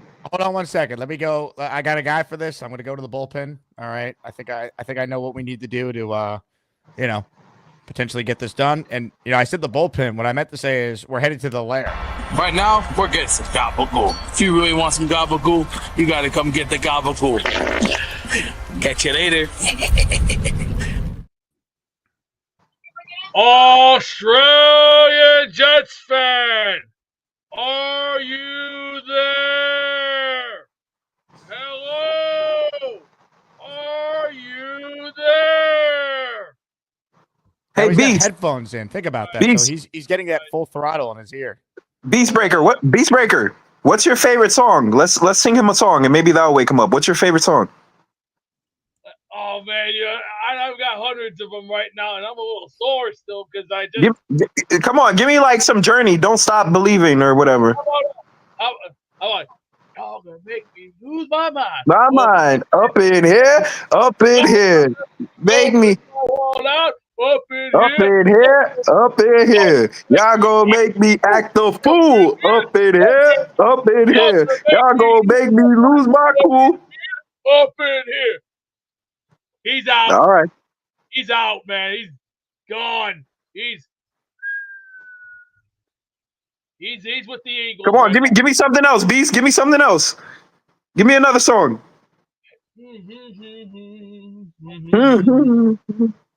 Hey, how about a little? Yo, kiddo. I went down the road to Mexico. I got lost and I can't find which way to go. I got rounded up and I ran for the dog. I ran over the Taco Bell dog. Is this an original? Did you write that, Beast? No, it's one of those comedy guys wrote that song a long time ago. Yeah, we don't know that one. Give us something else. Give us something we know. Come on, give us a classic. Let's see, what can we go with? I don't know, man. I'm running out of options right now. My party's like out, man. And I just what I just did. I have over 300 of some albums that I just did worldwide. I just did a rearrange, stripped it all down, got it all re-prepared because I just ordered something from Sweden. All right, that's enough. Bobby Midnight. Come on. Give us a song. Do you see he's muted? He's muted. That's why he can't hear us. No, he's muted, which means we can't hear him. He can hear us. We just can't hear him. No, he cannot hear us if he's muted. No, that's not how that works, Bobby. Well, he's sleeping. And he's not. He has to be unmuted so he could talk. So. But he's sleeping, so even if he gets unmuted, he's not going to say anything. He doesn't hear us. So. Beast. Who's that lovely lady in the middle? That's from Home Improvement. You remember? That's Tim Yeah, Allen right home there. improvement. That's Yep. Al right there, and that's the Yep. one lady that's full time. Yep. That's yep. I got Bobby and Beast. Did you guys ever watch a show back in the day? It was called Full House. Yes. Everywhere you look, everywhere. Now look what you've done. Offensive line, defensive Beast line, Breaker offensive line. The first thing I'm going to 666. address- No more protection from the Asmaniacs. Had to cut your call off and cast you down with the sodomites. Some time in here will feel like you've been run over by the lane train. Do you understand me? You catch my drift? Are you seriously on crack? I think somebody Give them another 24 hours to think about it. How about you bending over and taking up the booty hole behind the 7-Eleven? Ah, man, that was fun. Metro Funny just had to end the fun with Beast. I thought you guys were hitting it off. Yeah, we finally found a common ground. That was the first time me and him got along on a call. So thanks for Jake for putting that together. Thanks Australian Jets fan for fake sleeping for. We all know he's up. I don't know if he is. He's not moving, man. I would tell you if he's up because I can see what he looks like just sitting there. He hasn't moved. This is all an act. There's no way this guy is sleeping for this. I'm gonna try one last time. If this doesn't work, then I don't know. Yeah.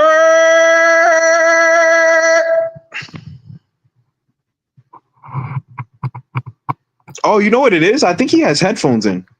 Yeah, that's what I'm saying. He hears the show like really in his dreams. Like he's probably dreaming about the show. That's why when I said I'm bringing you on as the boogeyman, I thought he was gonna have a nightmare.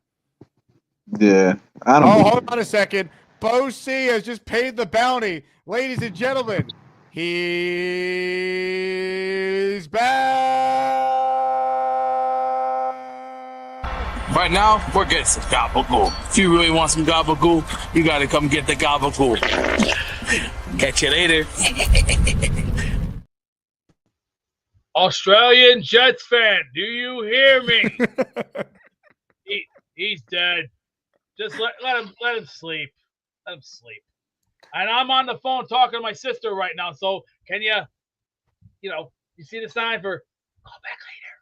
I'm talking to my Beast, you have a sister? Yes, I got a sister-in-law. How old? She's 42. I gotta talk to my sister right now. Okay, 42. What she look like? Whoa, kid. She got a boyfriend. So take a step back. I'm just asking a question. I know that, but she's got a boyfriend and she has a son. So kindly, step back. All right. Yeah, okay. Oh, Australian Jet fan disconnected. What happened there? I need to talk to my sister. So, Jake, let me talk to my sister and I'll FaceTimer, and let us see. Oh, she's busy. She's on my phone right now. She's on Snapchat right now. I'm talking we're talking family business here. All right. Well, Beast, I'll tell you what. You're a free man. All right. You make sure you got to thank Bo C who paid the bounty. Hey, Bo C. Next, you know what I should do? We're gonna work. You, me, Jake, and Big Fella. You know where we're going. We're going to Mexico. And we're gonna get some tacos.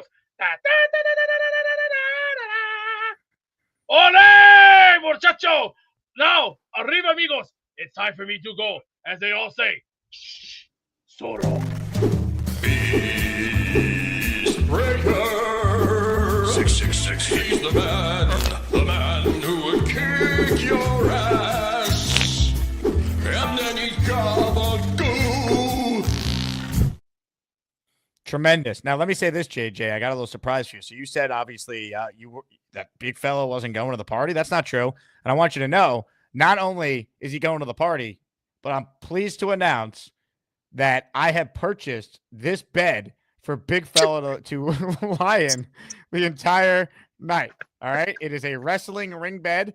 Big fella has agreed to take pictures with all Asmaniacs so he can lay down on this bed inside of Clinton Hall throughout the night. Are you really bringing this bed there? Yes. All right. Well, then I'll bring this little pillow pet for him to lay. I spent $250 on this, by the way. That's why I need more ticket sales here. All right. Well, I'm gonna bring a pillow and a blanket for him, and maybe a robe or something, and maybe yeah. This is exciting. Ladies and gentlemen, JJ also live from Kobiak Long Island. Great. That might have been JJ's best call. A mix of Jets and hilarity. Good interaction with AJF, Beastbreaker, Big Fella. That had it all. Unbelievable. JYB, can't wait for the draft party to be over so we can start the film on actual players. Hell yeah. And then OTAs and who knows. But we're almost there, folks. 6 days away. Speaking of the draft party, huge shout out. I have my email open here. I just got an alert that we just had someone buy tickets here. Let's see. Shout out to listener David. And David bought a second ticket for Denora.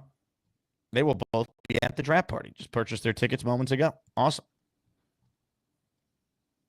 It's very easy to purchase the ticket. You click the link in the description.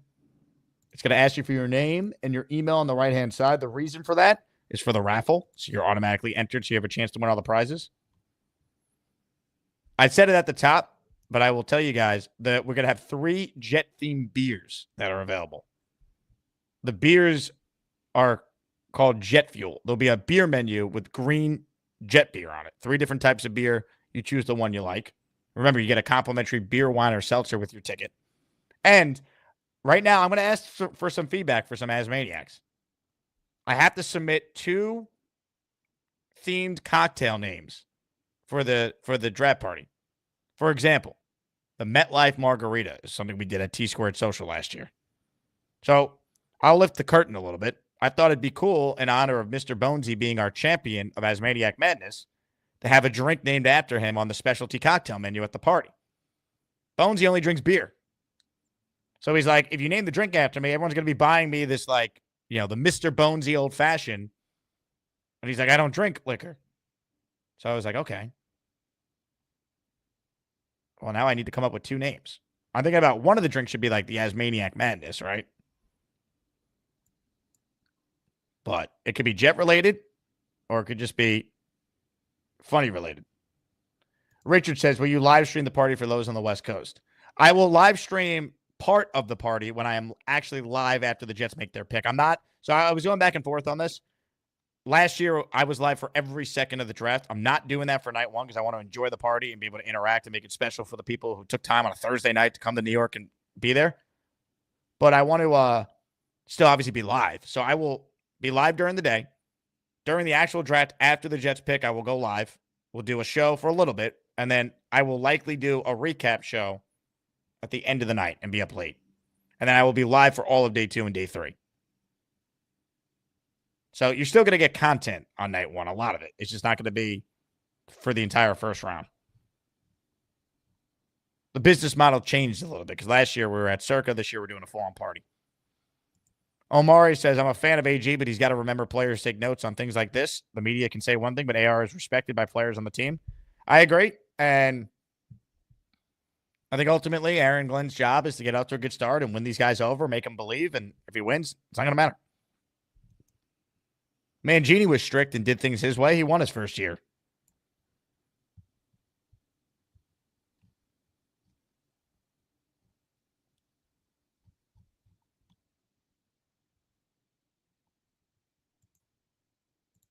Like that's the type of stuff we're talking about.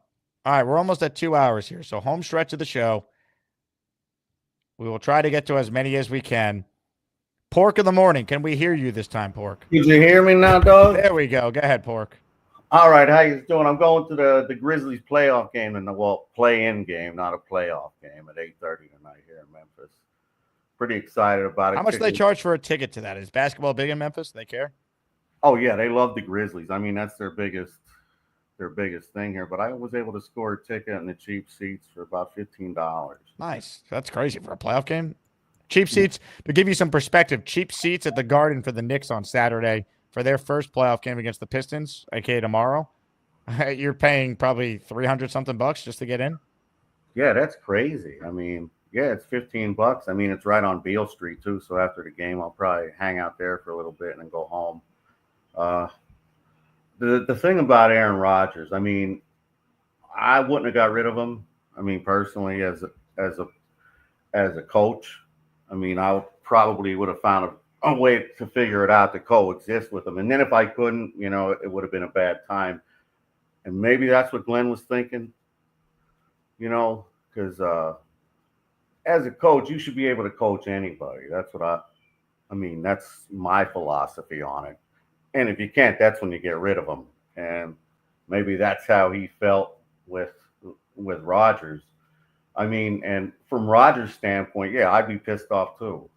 Fly me all the way across the country. I'll see you later. Yeah, he has every right to be angry. As a man, as a player, as everything. So I could see it from both sides, and I love Aaron as a player. I'd probably like to be on the same team. Who wouldn't? As as a person, I don't know about hanging out with him. And the dude that said something about his family, that has nothing to do with football whatsoever. Because it doesn't. I'm not around my family a lot, but I love them, and we don't talk that often. But oh well, I live in Memphis. They live in Pennsylvania. That's just how it is. But I'm positive for the new year. I'm trying to stay positive for the game. If Mason Graham is there, I think we should pull the trigger on him. I doubt he's going to be there. It's going to be Tyler Warren. So with that, I'll end the call. I'll make it quick. Thanks for having me, Jake. Let's go. Great call, man. Enjoy the game later, all right? Yep. Have a great weekend, guys. Pork of the morning. From Pork of the morning to J-Gro. What's up, J-Gro? Good to talk to you, Jake. It's been a long time, but, I am a vice principal by vocation. Spring break has just started, so I'm actually home during the day, and I will be home for the next 10 days. Can you make it to the draft party, J-Gro? I live about 2 hours away. I'm right outside of Philadelphia, but it's certainly feasible. I could do it. Hey, hop on the train. Hop on the train. We'd love to have you. I will definitely take that under consideration. See if I can drag someone with me. I love it. Well, I'll tell you what. If you don't have someone with you, I will say this. I'll speak on behalf of everyone that I already know has bought tickets. It's the most welcoming community you're gonna find, so you'll fit right in. And I'm an affable character. There's no reason why people shouldn't like me. We'll see how that goes. But I wanted to just kind of weigh in on this whole Aaron thing. That's Aaron Rodgers being Karen Rodgers. Sometimes he has a lot to say, and this is one of those occasions. But what's different this time around, he's been going on the Pat McAfee show for how long? What's different this time around is he's no longer a part of the Jets family. Correct. And he can say whatever he wants. So that's just Aaron being Aaron. In terms of how the meeting went and what went down, Aaron Rodgers is no longer the captain of this ship. Aaron Glenn is, and if they had a meeting and within of the first few minutes it went south, you know what? It's probably better that they ended it when they did. Well, I don't think it was a real meeting. Is kind of my point. You know what I mean? Like you can't there's no way that in that moment they determined, yep, that's it. We're moving. They already knew what they were doing. So that's why I don't really get so caught up in what happened. I don't think it's a great look for either side, but I don't think it matters because ultimately I think the decision was made already. So I keep the focus on that rather than the details of the meeting because who cares? At the end of the day, if the decision was made, how they handled the firing, he was being fired no matter what, I wholeheartely agree. We are on the same page. In terms of what I want to see happen in the draft, we have to, just based on the way we've set ourselves up, come away with 2 offensive playmakers. So I'm really hoping that we go after Tyler Warren and then maybe trade back into the back of the first round, grab a receiver. The kid from Ohio State makes a lot of sense for a lot of different reasons. I'm sure that Justin Fields and Garrett Wilson would welcome him with open arms, and we'll play it by ear from there. But if we get 2 offensive playmakers, I'm less concerned about finding a plug for our offensive line. We need one more offensive lineman. We can do that in the 3rd round, the 4th round, but we need 2 major offensive playmakers, namely a tight end and a wide receiver. And if we could come away with that, even if it means sacrificing a pick or 2 later in the draft or even one next year, I just kind of feel like we have to maybe trade into the back half of the first round and get a wide receiver as well. Agreed. They have a lot of needs for weapons. And if they go tackle at 7, that's okay. Makes sense. There's logic in there. Then you have to hit on weapons on day 2, and they've been abysmal at that for years. So it will show me a lot if they're able to take a receiver in the 2nd round, and that guy's good because they haven't done that in forever. Very true. Traditionally, it's a lot easier to find, an offensive lineman third, fourth round, something like that. Correct. Hitting on wide receivers, again, the Jets are the anomaly. Usually, you can find guys in the second round, but Yeah, every team can but the Jets. Like, right, where's whether it's RT Mims Higgins or Stephen Hill. I mean, we can go all the way back. Go all the way back to Lamb Jones. This team has trouble finding wide receivers. Well, Yeah. second round in particular, we looked it up. I guess Wesley Walker would be the last second round receiver the Jets actually hit on.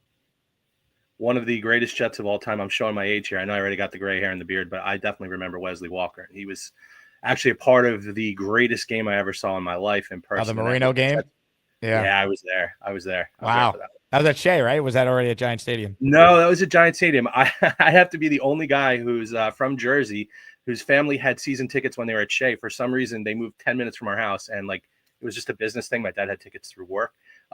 They moved to Giant Stadium, and we didn't have tickets anymore. So wow.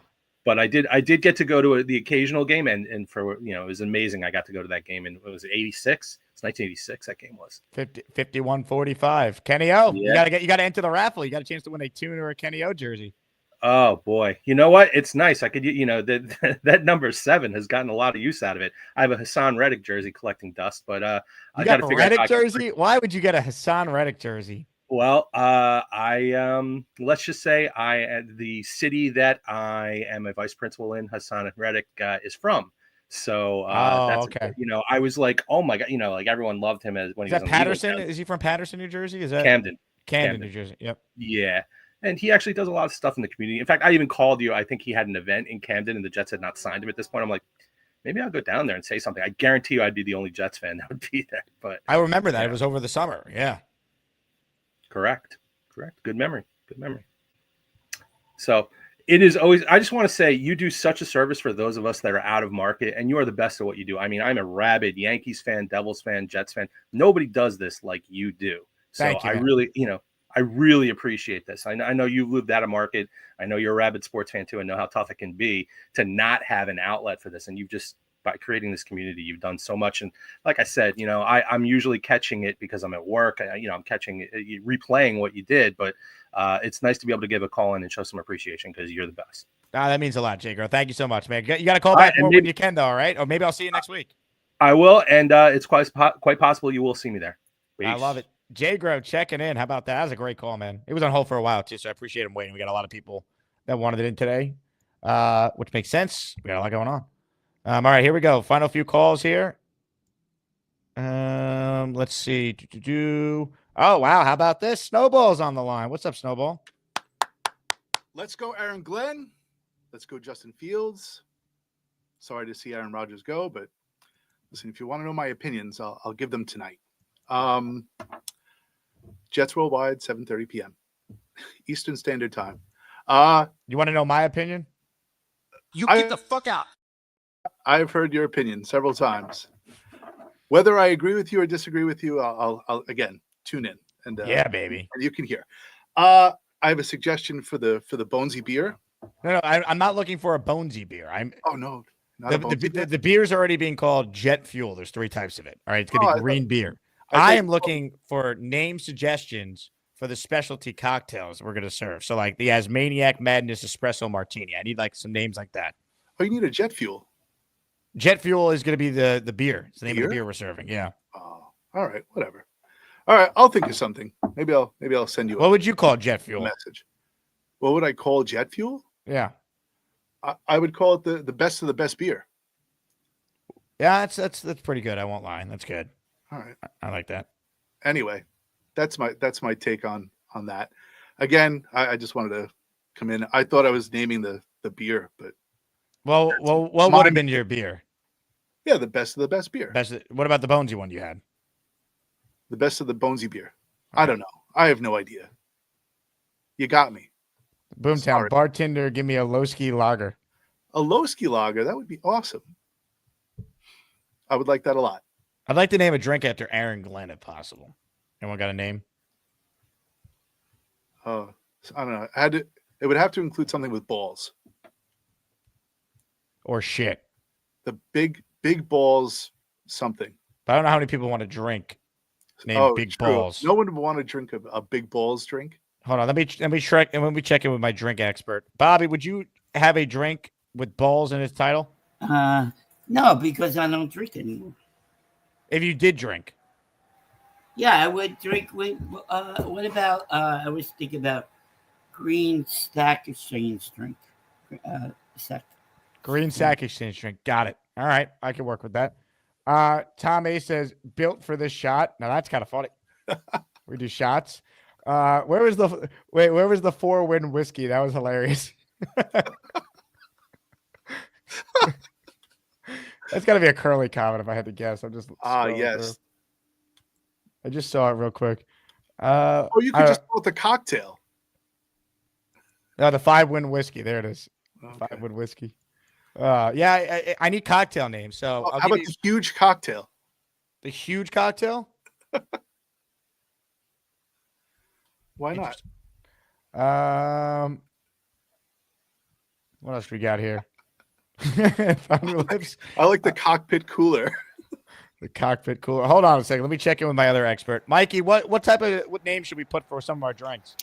The Glenn drink. Eric Glenn sacked Aaron Rodgers in half. That's a long thing. Aaron Rodgers made fun of Aaron Glenn. Oh, yeah. Hey, Mikey, would you drink the double of Big Balls on Thursday? Yeah, I'm going to try it. If you want me to. I don't know what that means. Nobody knows what it means, but it's provocative. It gets the people going. All right, let's do that at least. And Fireman, let's get Fireman Ed pumped up too. Yeah, Jets. Oh, he's ready to go. Yeah, Jets. Are you excited to do the Jet chant with him? Yeah. No, wearing a helmet. Jets. You too, buddy? You going to game? What game? The Jets against Steelers. He's not on the Steelers yet. He will. He's going to get sacked by Aaron Glenn's defense. Okay. Yeah. Well, I didn't know he was going to. You guys have a good day, okay, guys? You have the best day, love you. Mikey. We love you. I love you too. You get the out. Tremendous. That's a good one. Get the F out drink. Get the F out. Someone wanted to name a drink after Little Joey. Give me a shot of achievement. Yeah. I wish Brigger was going. All right. Well, Snowball, I appreciate you calling in. Some salient points by you. Well, thanks again. Can I plug the show one more time? Sure. All right. It's Jets Worldwide. It's tonight, 7:30 p.m. Wide. We have brand new intros and outros, and we have a raffle going on. So you can join in for the raffle. How do I enter the raffle? You're already entered. What did I do? You made a purchase from our shop. Oh, that's it? That's all I had to do? So any purchase over $20 gets you 5 entries into the raffle for an undisclosed raffle gift at this point. So I don't even know what I'm being gifted yet. Yeah, you don't know yet. You'll have if I win it. What if it appears on this show as a raffle? Would that offend you? You know what? I have to tell you the truth. Last year, I went to the Talking Jets. I won a cornhole game. That might be a gift also. Clearly, you've used that gift since you won it last year. It's still in the box, my friend. So it's still in the garage. Untouched by human hands. I love it. Snowball, you're the man. Everyone check out Jets Worldwide later. Curly, actually with a decent name, the Memble Mule. And watch as he goes to New England at 4 now. If we did that. I'll tell you what, they draft Warren, then we can name whatever the whiskey drink is, the Warren whiskey. But the Warren whiskey sour. I don't know, but we don't know who they're picking yet. That's the problem.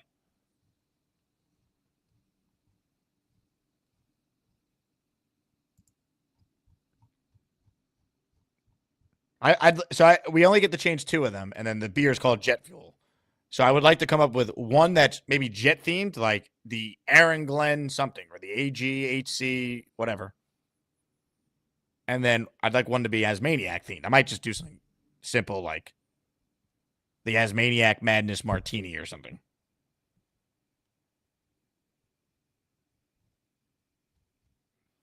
Nick Shine says, I'd prefer Warren's water.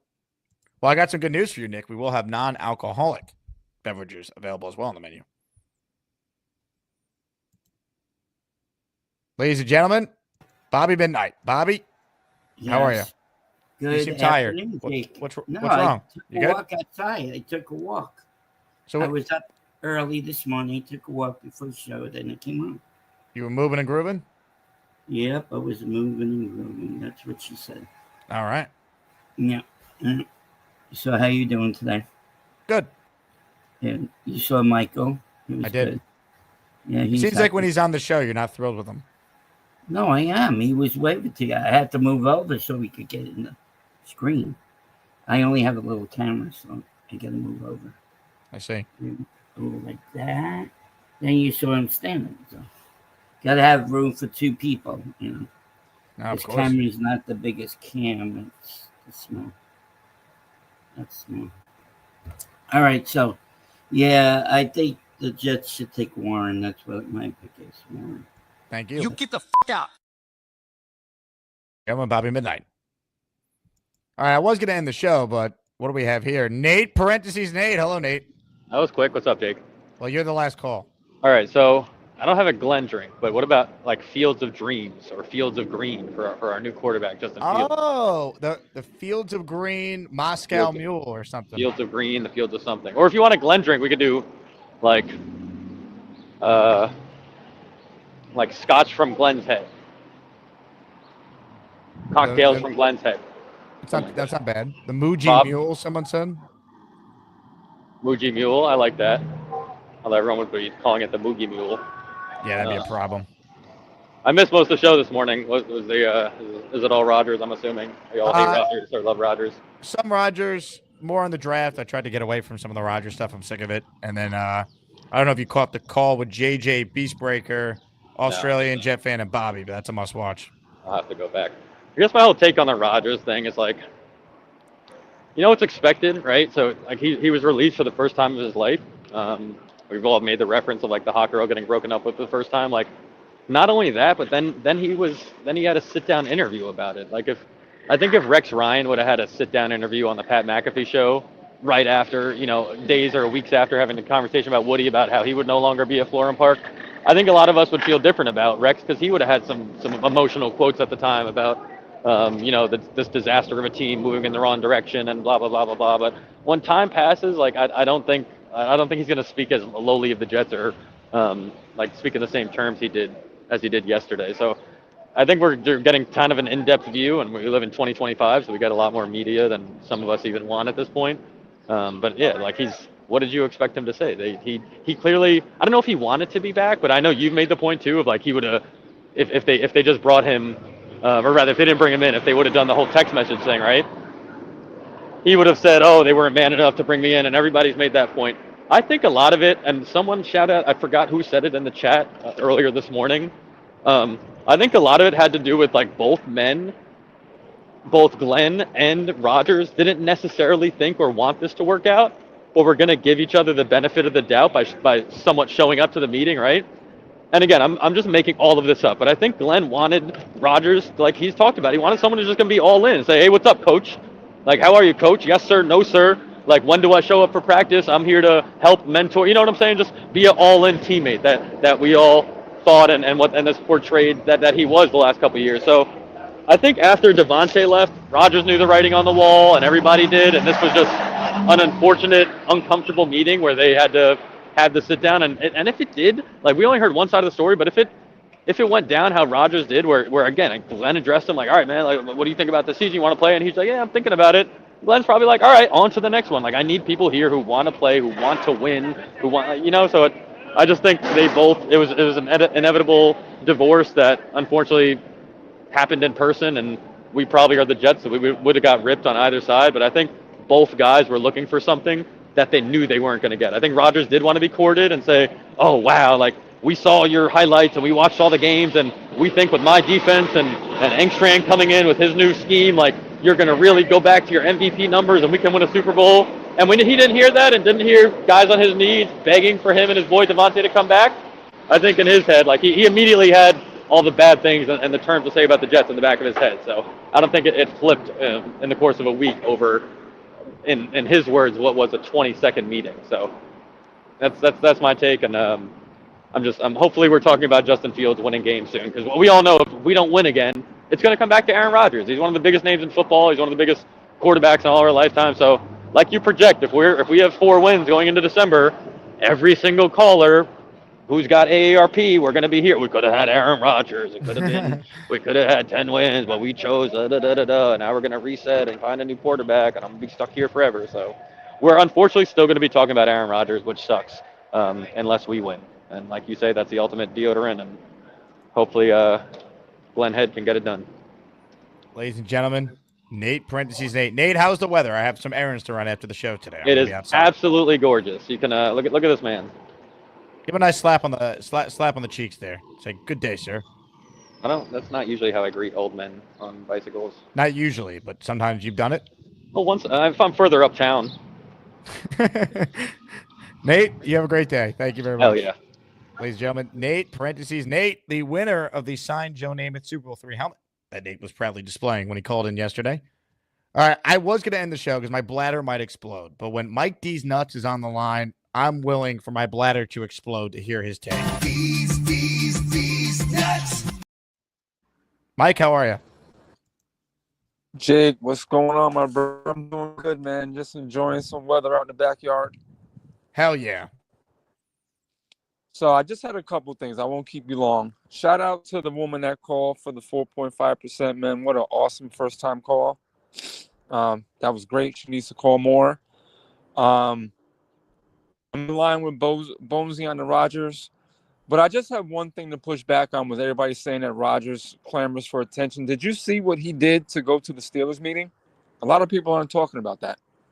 Yeah, how he basically tried to go incognito, go fly into a different airport, rent a rental car with a California license plate. Yeah. Yeah. Chevy Malibu, had a hoodie on, glasses on, like went incognito, like trying to stay away from media.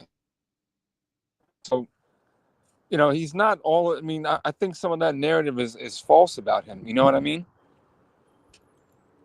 Yeah, I think I just think he's a lightning rod because people have a lot of strong opinions on him because he, at one point in time, was outspoken against the vaccine, and he lost a lot of people that were supporters of him after that. And it's never been the same really since. I think that was like the line of demarcation. Like Aaron Rodgers was not a hated athlete until then. Like, he became polarizing after that. Half the country loved him, half didn't. Like, he was a beloved athlete before all that. Like Aaron Rodgers was like one of the more like lovable athletes in sports before any of that, you know? Yeah, I totally agree. I think most of us were a fan from afar of Rodgers before he came to the Jets, yeah. You know? I mean, I thought he was the best.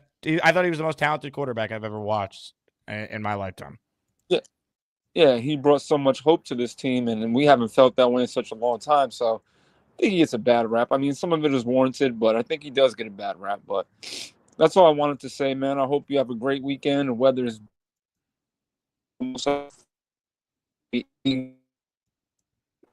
You too, Mike. Appreciate you, man. We're losing you at the end, but point well taken. Yep. Now, Nate, are you trying to get back in here? I think I just saw you gesture to me. Hello, Nate. I was just he made a great point because I meant to mention that earlier about the whole like Honda Accord thing, right? But Mike was defending him, right? Wasn't that what he was doing? Saying he was. Yeah. I don't like. Okay, the whole Honda Accord thing, that was the weirdest part of the interview to me. I don't know what notes you took down from that, but why do any of us give a shit that he went incognito, or why did he even go incognito to the whole Pittsburgh thing? Like, why is that a big deal? And then to even reveal that to the media, I think speaks more about like he wanted to let everyone know, like, I slipped one under the rug, like, I was there and you didn't notice because I rented a Honda Accord. Like, well, the media like, he's found not the president, but he's like, why does it matter? Just to correct the timeline on that. So the pictures of him in the car were already out there. He was saying, I didn't want people to know I was going, but they found me anyway because they put the picture up on the screen. Right, but everyone kind of thought he was going to Pittsburgh or like at some point, right? But it's Correct. like if he's a free agent that was thinking about retiring, right? Wouldn't it be normal for him to go visit a team? Like, why is he acting like he's Gary going to the moon? Like, oh wow, I visited. Like, he didn't visit a baseball team, and he's going to be the next Michael Jordan. He visited a team that's looking for a quarterback, and he's a free agent. Like, after that's a normal thing for a football. Like, I don't know why he did it in a Honda Accord when he could have done it in something nicer. But then also like because he was making a point that everyone thinks he's an attention seeker, and he was trying like that was an example. right, of him but not that's trying to okay. get So attention. here's the problem though. Him bringing up the look. I'm not an attention seeker because of that one time I drove an Accord that none of you know about. But now that I have the whole platform of hundreds of thousands of people, I'm gonna let everyone know that I'm so sneaky and I got a Honda Accord and I'm so smart. Like he could have just done that and moved on and then like told like his friends, but he wanted to let the world know. That's why he went on yesterday. If he didn't want to tell everyone what happened with the Jets, he wouldn't have gone on. He would have said Pat and AJ like, "Hey, I'm not doing it. I'm just not in the right headspace." Just like he was saying about his personal life, right? He went on because he wanted to tell everyone that he rented an Accord. Don't open your door. All right. So For what it's worth, it's a Chevy Malibu, but I don't know. Whatever it was, right. But like he thought it was because he got one over on them, or he like again, it's like this battle between him and the media. Or again, I think if he wanted to stay incognito, you just visit the Steelers and then don't say anything in the biggest media interview you've done in the offseason, right? I don't know. But thanks for keeping me company on the way home. What a beautiful sky, ladies and gentlemen. This side of the Upper West Side. Nate, parentheses Nate. All right. We're done here, folks. 2 hours in the books. We'll be back this afternoon. Frankie V will join us. Fireworks will unfold. Thank you to everyone. Best listeners in sports. Poll results. Tyler Warren, 62% over Armand Membu, 38%. So I was right. I think more Jet fans do want Warren, but I don't think there's that many Jet fans are going to be outraged if they took Membu. At least I wouldn't be, and I don't think a lot of my listeners would be. They take a running back. They take a quarterback. Different story. They take Jalen Walker. They take Shamar Stewart. We riot. I mean, good Lord. On that note, love you all. Go Jets, everyone. And I will talk to you guys soon. And in the words of Aaron Glenn, you get the fuck out.